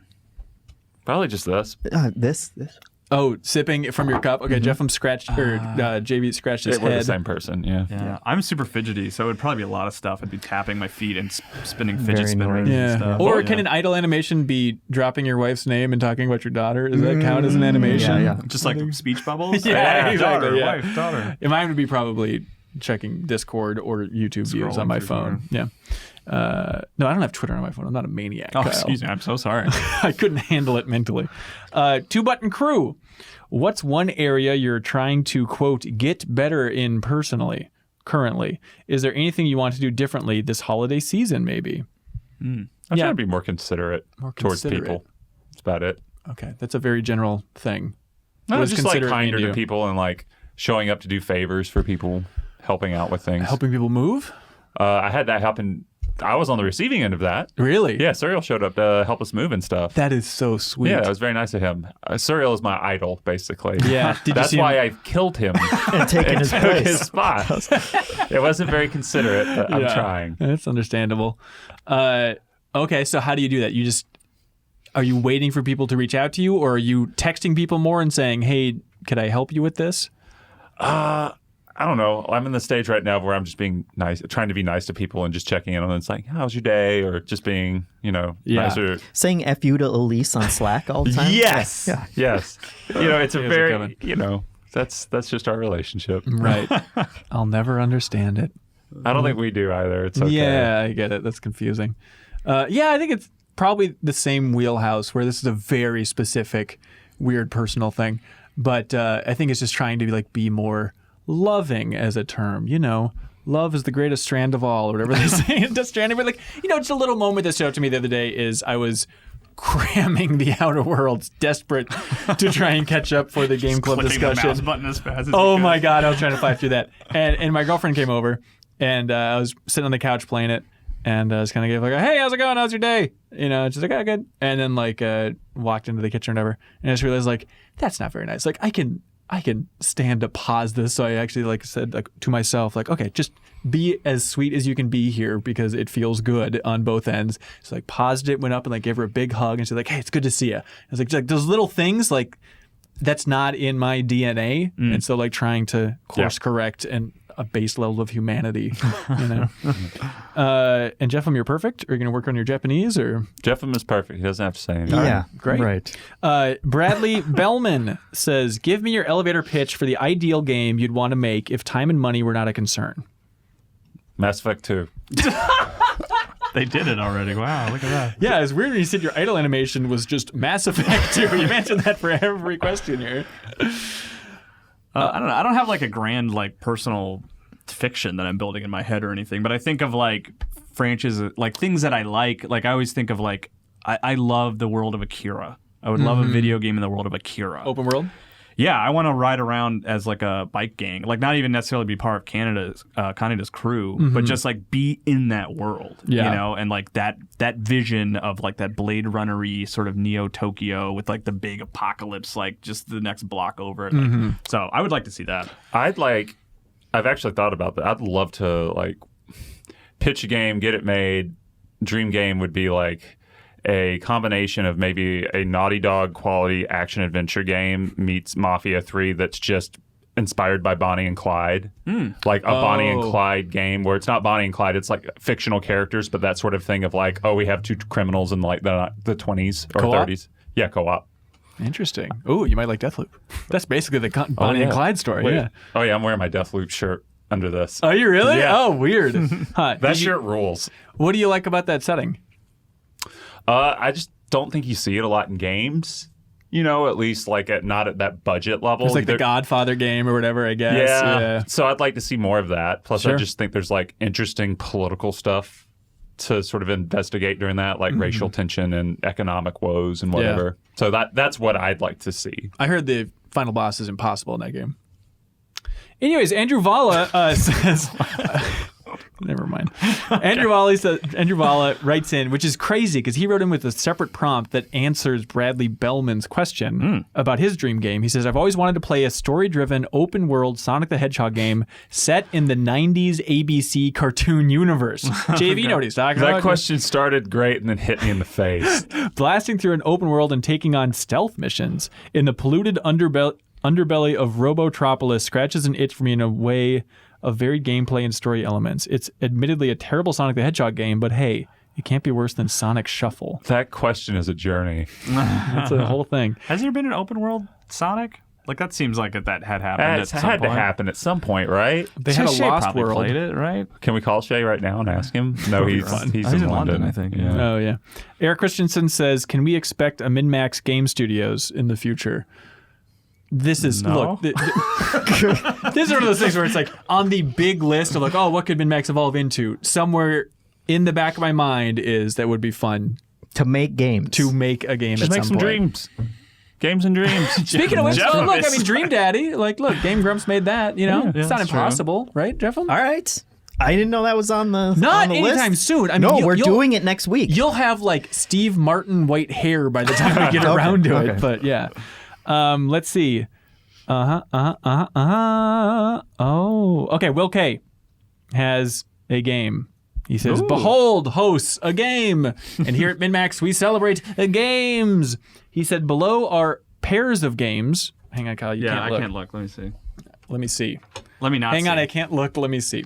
Will K says, below are pairs of games. One the original, one the HD remaster or remake. The aim of the game is to try and guess which game has the higher Metacritic score. Isn't this good? This is a good game. This is a very good game, Will. Okay. First, game. Do you want to go around the table? You'll do the first one. We'll Sure. divvy it up a little so it's not just a gangbang here. I'm sorry, a gang charge. So God of War 3 versus God of War 3 remastered on the PS4. Oh, God of War 3 original release. Correct. That had a Metacritic score of 92. The re-release has 81. See, who likes review scores now? Look at this. Wouldn't be able to do this with your little blurb. That is true. All right, Jeffem. We two just swap seats. Jafem? Ugh. Anyway. Resident Evil or Resident Evil HD Remaster. So this is Resident Evil on the GameCube, I should point out, versus the remaster of the remake on PS4. Oh gosh. Okay. The remaster of the remake on Did PS4. I stop? the That's GameCube version versus the PS4 Xbox One I'll version. do remake remaster. Incorrect. The GameCube version is at a 91, and the remake remaster is at 83. Will you stop it? All right. What are you talking to? I'm talking to people not getting this right. Oh, okay. I thought you were yelling at me for reading. I was like, I can't see your monitor. Kyle. Yeah. Resident hello. Evil 2 on the PlayStation 1 or the Resident Evil 2 remake? I think the remake probably higher. Correct. That's at a 91, whereas the original's at an 89. Myself, no. Okay, Dave, you ready? Shadow of the Colossus on PS2 versus Shadow of the Colossus on PS4. PS4. Anybody else have a guess? I think it's 2. I'll go 2. You're all wrong. They're tied at 91. Oh, really? Trick question. That's like a blue point, right? Like that's Yeah. like a mark of like they should be proud of that. Yeah, that is crazy, for sure. Okay, Jeffem, this is your jam. Metro 2033. Did you review that for Game Informer? Or just last light? One of them I can't remember. I think it was last light. 2033 was the first one? Yeah. Yeah. Okay, Metro 2033 on PC or Metro 2033 Redux? When did that come out? After Last Light? Or maybe right before Last Light? So within the 2012, 2014 yeah, window? Yeah, 2012. Yeah. Ooh, or is it on current consoles? I forget. I'll do redo. You'll do redo. I'll do redo. Redux at 90. The original Metacritic's at 81. All right, Kyle. Oh, I'm so happy this worked out this way. Uh-oh. Wind Waker on GameCube versus Wind Waker on Wii U. GameCube. GameCube at 96. Wii U at 90. That's wild. Okay. Here's a twist. JV, the final one. Metroid Prime 1, 2, and 3. Metacritic score averaged versus the Metroid Prime trilogy on the Wii, which contained all three. The trilogy Wii collection. Now remember, the trilogy integrated motion controls. Yeah. You're sticking with that. I'm sticking with it. He's a lunatic, ladies He's and gentlemen. insane. That's a 91 compared to the original average 93. Oh. Average score is a 93 for those games. Good. Remember our bet about Metroid Prime 4, Kyle? I do. Because on your last episode of the show, it was brought up. Oh, I think I tweeted about it. Maybe that's where it was? Maybe, I don't know. Okay. But I still feel good about my side of that bet. Which right? was, I bet that Metroid Prime 4 will not release on the Nintendo Switch. Yeah. That they will not It'll get it be out the door in time. whatever the successor to Switch. You know? Right, the but Switch I U. think that we'll still be playing that game on Switch. Okay. Okay, buddy. There was one question I accidentally skipped, and I should go back to it because it's very good. Asking about Deepest Dive, which, by the way, we just posted our second episode of the Deepest Dive on the Outer Worlds, which is super fun, covering everything in that game from Monarch up until landing on Byzantium. So you can listen to the audio for that if you are a $5 supporter on Patreon and have the exclusive podcast feed where there's a lot of fun exclusive stuff, including a weird interview with Wade Wojcik from Game Informer, which is fun. Hey, wait. Wade. But it's also on our YouTube channel. Anyways, Super Dak says, hey guys, for this week's question, I decided to ask something related to MinnMax itself. If you were given the opportunity to hold a deepest dive discussion after the launch of any game ever made, what game would you choose? Would you gauge people's reaction to Pong, see what people thought of Mario 64, or travel to the future to discuss Final Fantasy 20? Vampire Bloodlines. Right when it came out? yeah. Right when it came Oh, out. that's a good one. Why? Just there's so many layers to it, and It is a game that richly rewards you if you stick with it, but you have to put up with so much horse right. to get there. And I would be interested to see to revisit what people thought about it in 2004 when it came out, especially when it had a host of game-breaking glitches that just make Fallout 3 and Skyrim's pale in comparison. Yeah. Yeah. For sure. It is fun. Like, I think the value of having that deepest dive discussion is just for archival purposes only, of just like hearing people trying to grapple with a very important game or a big shift in real time, right? And just not understanding even how to talk about it. Like, this is very specific, but my friend Grant was just joking about this, about doing a deepest dive on Tetris and like doing that right when Tetris released. Let's just say like the Game Boy version, right? I think that'd be so fun to just hear people trying to talk about like, oh, it's this little puzzle game, and just have no sense that that gameplay is so good it will stand the test of time better than almost any video game ever. Yeah. Another one for me, because you made me think of handhelds, would be Persona 4 Golden. Like, just when that came out and having people like a mainstreamish audience discover Persona. Yeah. I'd love to take part in that conversation. For sure. I honestly, almost over anything though, I think it'd be the Final Fantasy VII remake, of which there's no way we're not going to do, just as a spoiler. Like, I'm so excited to dive into that thing. I like the time capsule element of looking at Metal Gear Solid 2, like when it came out. That's a great one. Yeah. Because I think the way I remember that discussion, and maybe it was just like amongst my friends and stuff, was like, oh, this story makes no sense. And I wonder how widespread that was versus was I just, a 13-year-old idiot? Well, my group was like, you don't even play as Snake at a certain point, which I was like, you guys are lying. Yeah. And then like later I heard at school someone was like, yeah, I beat it over the weekend, and you fight like 10 Metal Gears at the end. I'm like, that does not happen. You were so full of it, And it would be fun to like listen back to that conversation of people's reaction of Snake's role in the game and stuff like that. Yeah, for sure. So. Mine would have to be an alternate future where Half-Life 3 actually gets made. Oh, okay. Boy. Yeah. Which timeline is that again? Is that the good timeline that we're not in? Yeah. Okay. Oh, That's the interesting. impossible timeline. That's the Death Stranding timeline. Half-Life 3 released and the world exploded. Yeah, exactly. Everyone really liked Monster. Do you guys think with Death Stranding, I know that it's almost overly simplistic to connect these dots of just the idea of it being about life and death and babies being torn away and all this stuff, the same time as PT. Oh no, but I was going specifically just with, Kojima and Metal Gear and Kojima and Konami and all that falling out and stuff. Do you think it is as literal as that he wouldn't have made a game dealing with life and death if he didn't have such a big shift in his own life? Do you think it's as clear as that?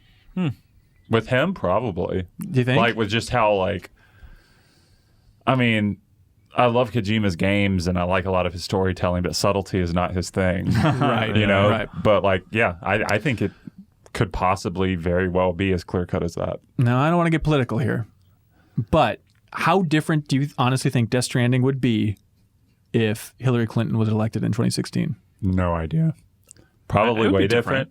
Because they're like in interviews, he keeps referencing like, well, got to unite America, what with Trump and stuff. It's kind of touching on some of those themes. And Brexit and stuff. Right. I think it would be different. God knows what it would look like, but I think, he probably would have been a different state of mind. Right. Yeah. You would have played as a BT. I don't know. Is that a political statement? I don't think so. Okay, you ready for this segment? Javy, it's time for Get a Load of This. What's that?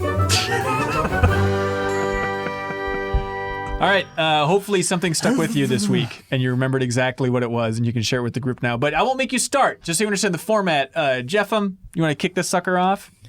Hey, get a load of this, guys.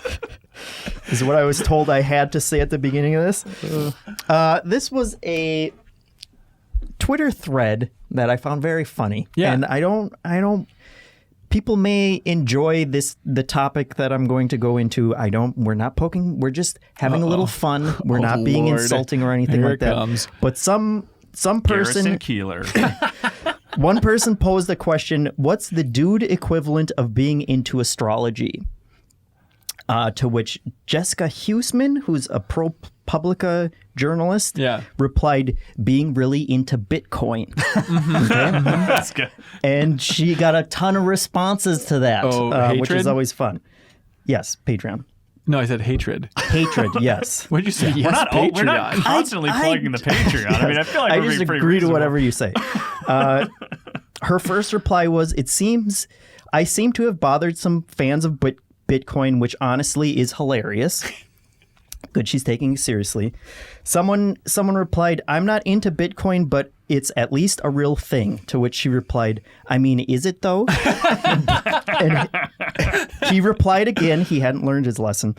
If you can cash it out, then yes. And then someone else replied, astrology can also be exchanged for money. To which he didn't have a reply to that. Wait, how does that work? How's astrology exchanged for money? People make money off of astrology, right? What, like books? I guess. Okay. It's good. It's still going. Yes, there were a bunch of replies. Okay, they were all right. very funny to me.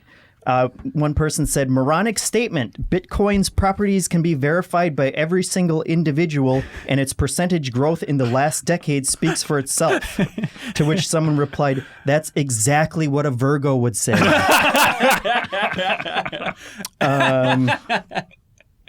There were a lot of okay boomer responses to people complaining. Let's see.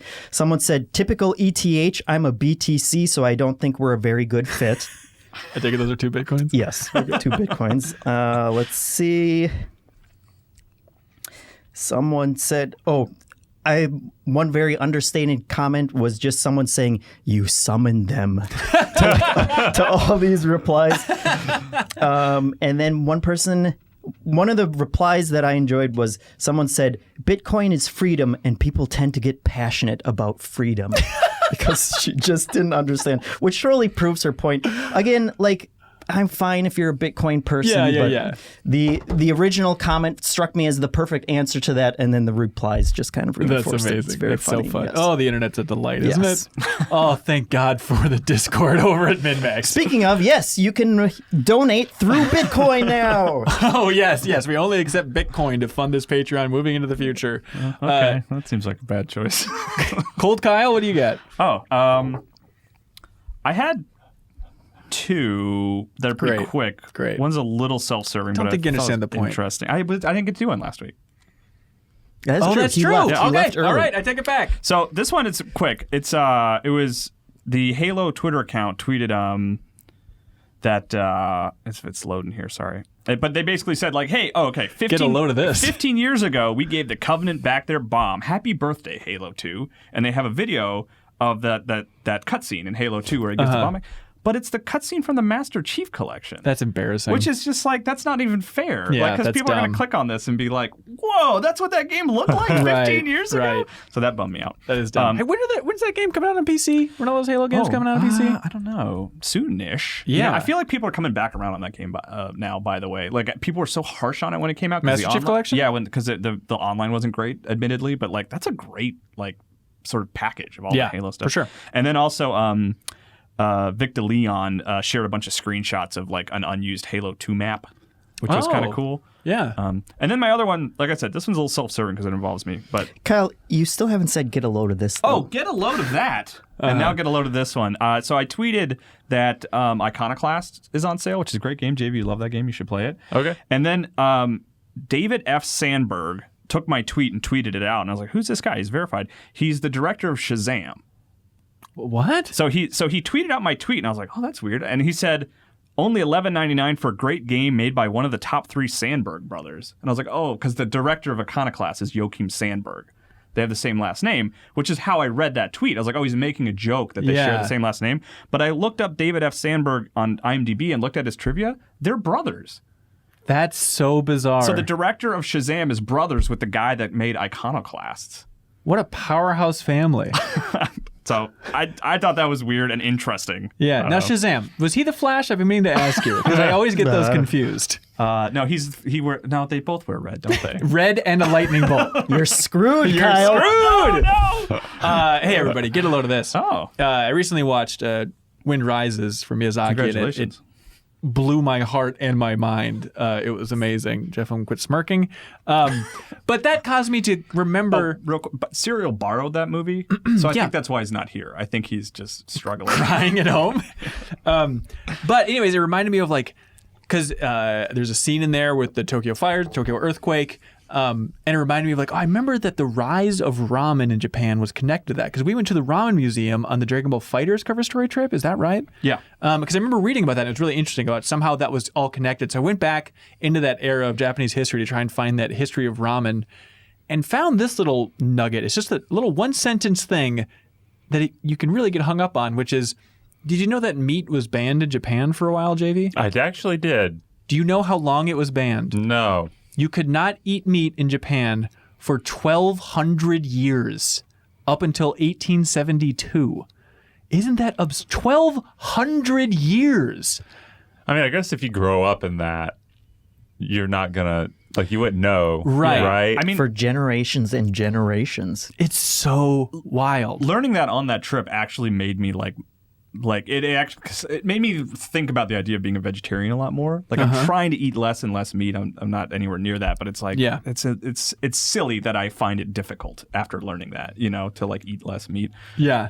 Well, yeah, it's a matter of society, of course. Sure. But apparently it was they would have it for medicinal purposes. People would still eat meat every once in a while, but even to the point that they considered drinking milk from a cow, that was just seen culturally during that era of just that's the equivalent of drinking blood. What the hell? And that's why dairy, it's still on the upswing in Japan, but there's not a lot of super cheesy dishes over there in Japan. Correct me if I'm wrong, Jeff, since you lived there for a little while.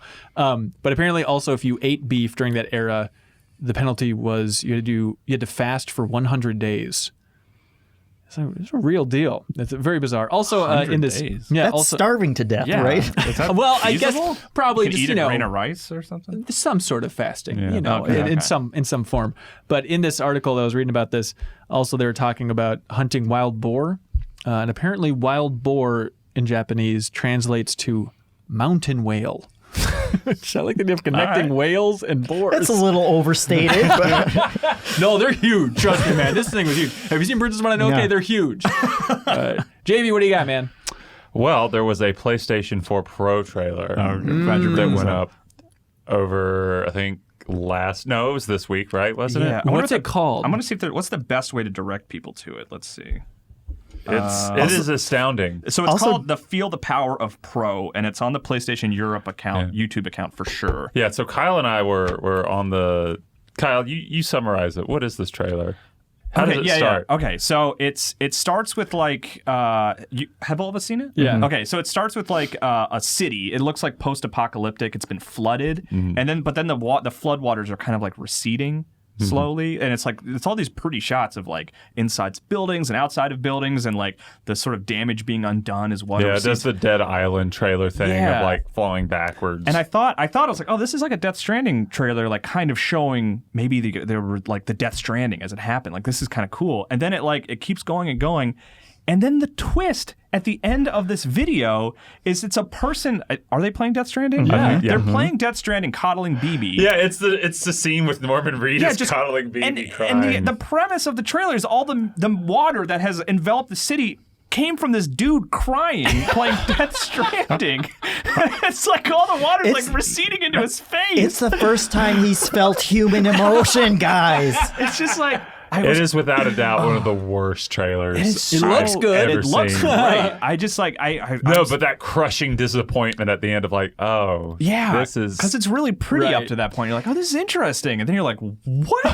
What is this? And also the title of behold the power of the PS4, that made me, when it started, it made me think that it was some kind of tech demo. Right. Because Yeah. all the underwater scenes are all done with CG or stuff. So I'm are they processed? Is this going to be There's the little ducks processing floating on the power top. and Yeah. all these things? And then as it was going on, it's no, some of this is just live action. And then it's okay, I guess Death Stranding is going to make you cry because Norman Reedus has a baby now. There's this great bit, and I think it's this season of BoJack Horseman or the last season, where there's this in that universe, there's this acclaimed indie director who's being forced to do ads because her career is taking a downswing. And it's just her clearly trying to make a heartfelt indie movie, and at the end, a 10-minute indie movie, and then they slap an ad at the end, and it's just straight up this. It's just this joke. It's that joke, but in real life. I wish there was voiceover at the end that it was Death Stranding will make you cry so much you'll flood a city. Drown your neighborhood. Oh, God, Good times. That's great. JV, thanks for coming by, man. You're welcome back whenever. Yeah, just tell me when But to don't do come. that anymore. Yeah, you're not allowed to do that. Is there anything you would like to do in the future? Anything you'd like to jump on here and do? Just hang out with you guys again. Oh, that's so sweet, that JV. is sweet. Yeah, Thank and you so cereal. much.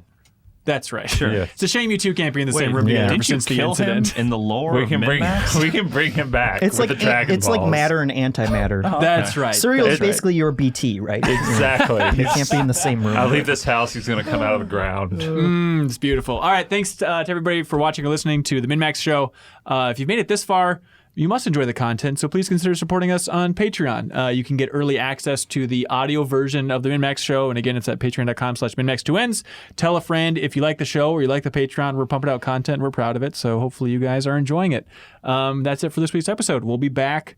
Let's see, what do we got? Maybe a bonus thing coming up later in the week, but I need to assemble a lot of tech stuff in the studio. Thanks to everybody's support, I was able to buy a PC and a bunch of other fun stuff. So I'll be putzing for Thursday and Friday. Putzin? Putzing. That's right. That's a verb? Isn't it? Yeah. I've Putzing never around heard the house. You putz Putzin. around. Hey, putz Yeah, around. putz around. Putzin? Just kind of walk around, don't know what you're doing. I'm How- looking forward how to do you putzing. Are you guys? Putz. Is this JV? a prank you're trying to? All three of you have conspired to pull on me that this is Get a a load of word. this. JB doesn't know the word putzin. Oh, that's your What drink. a putz. Anyways, thanks so much for watching and listening, everybody. Really appreciate it. We'll see you next week. Putzin?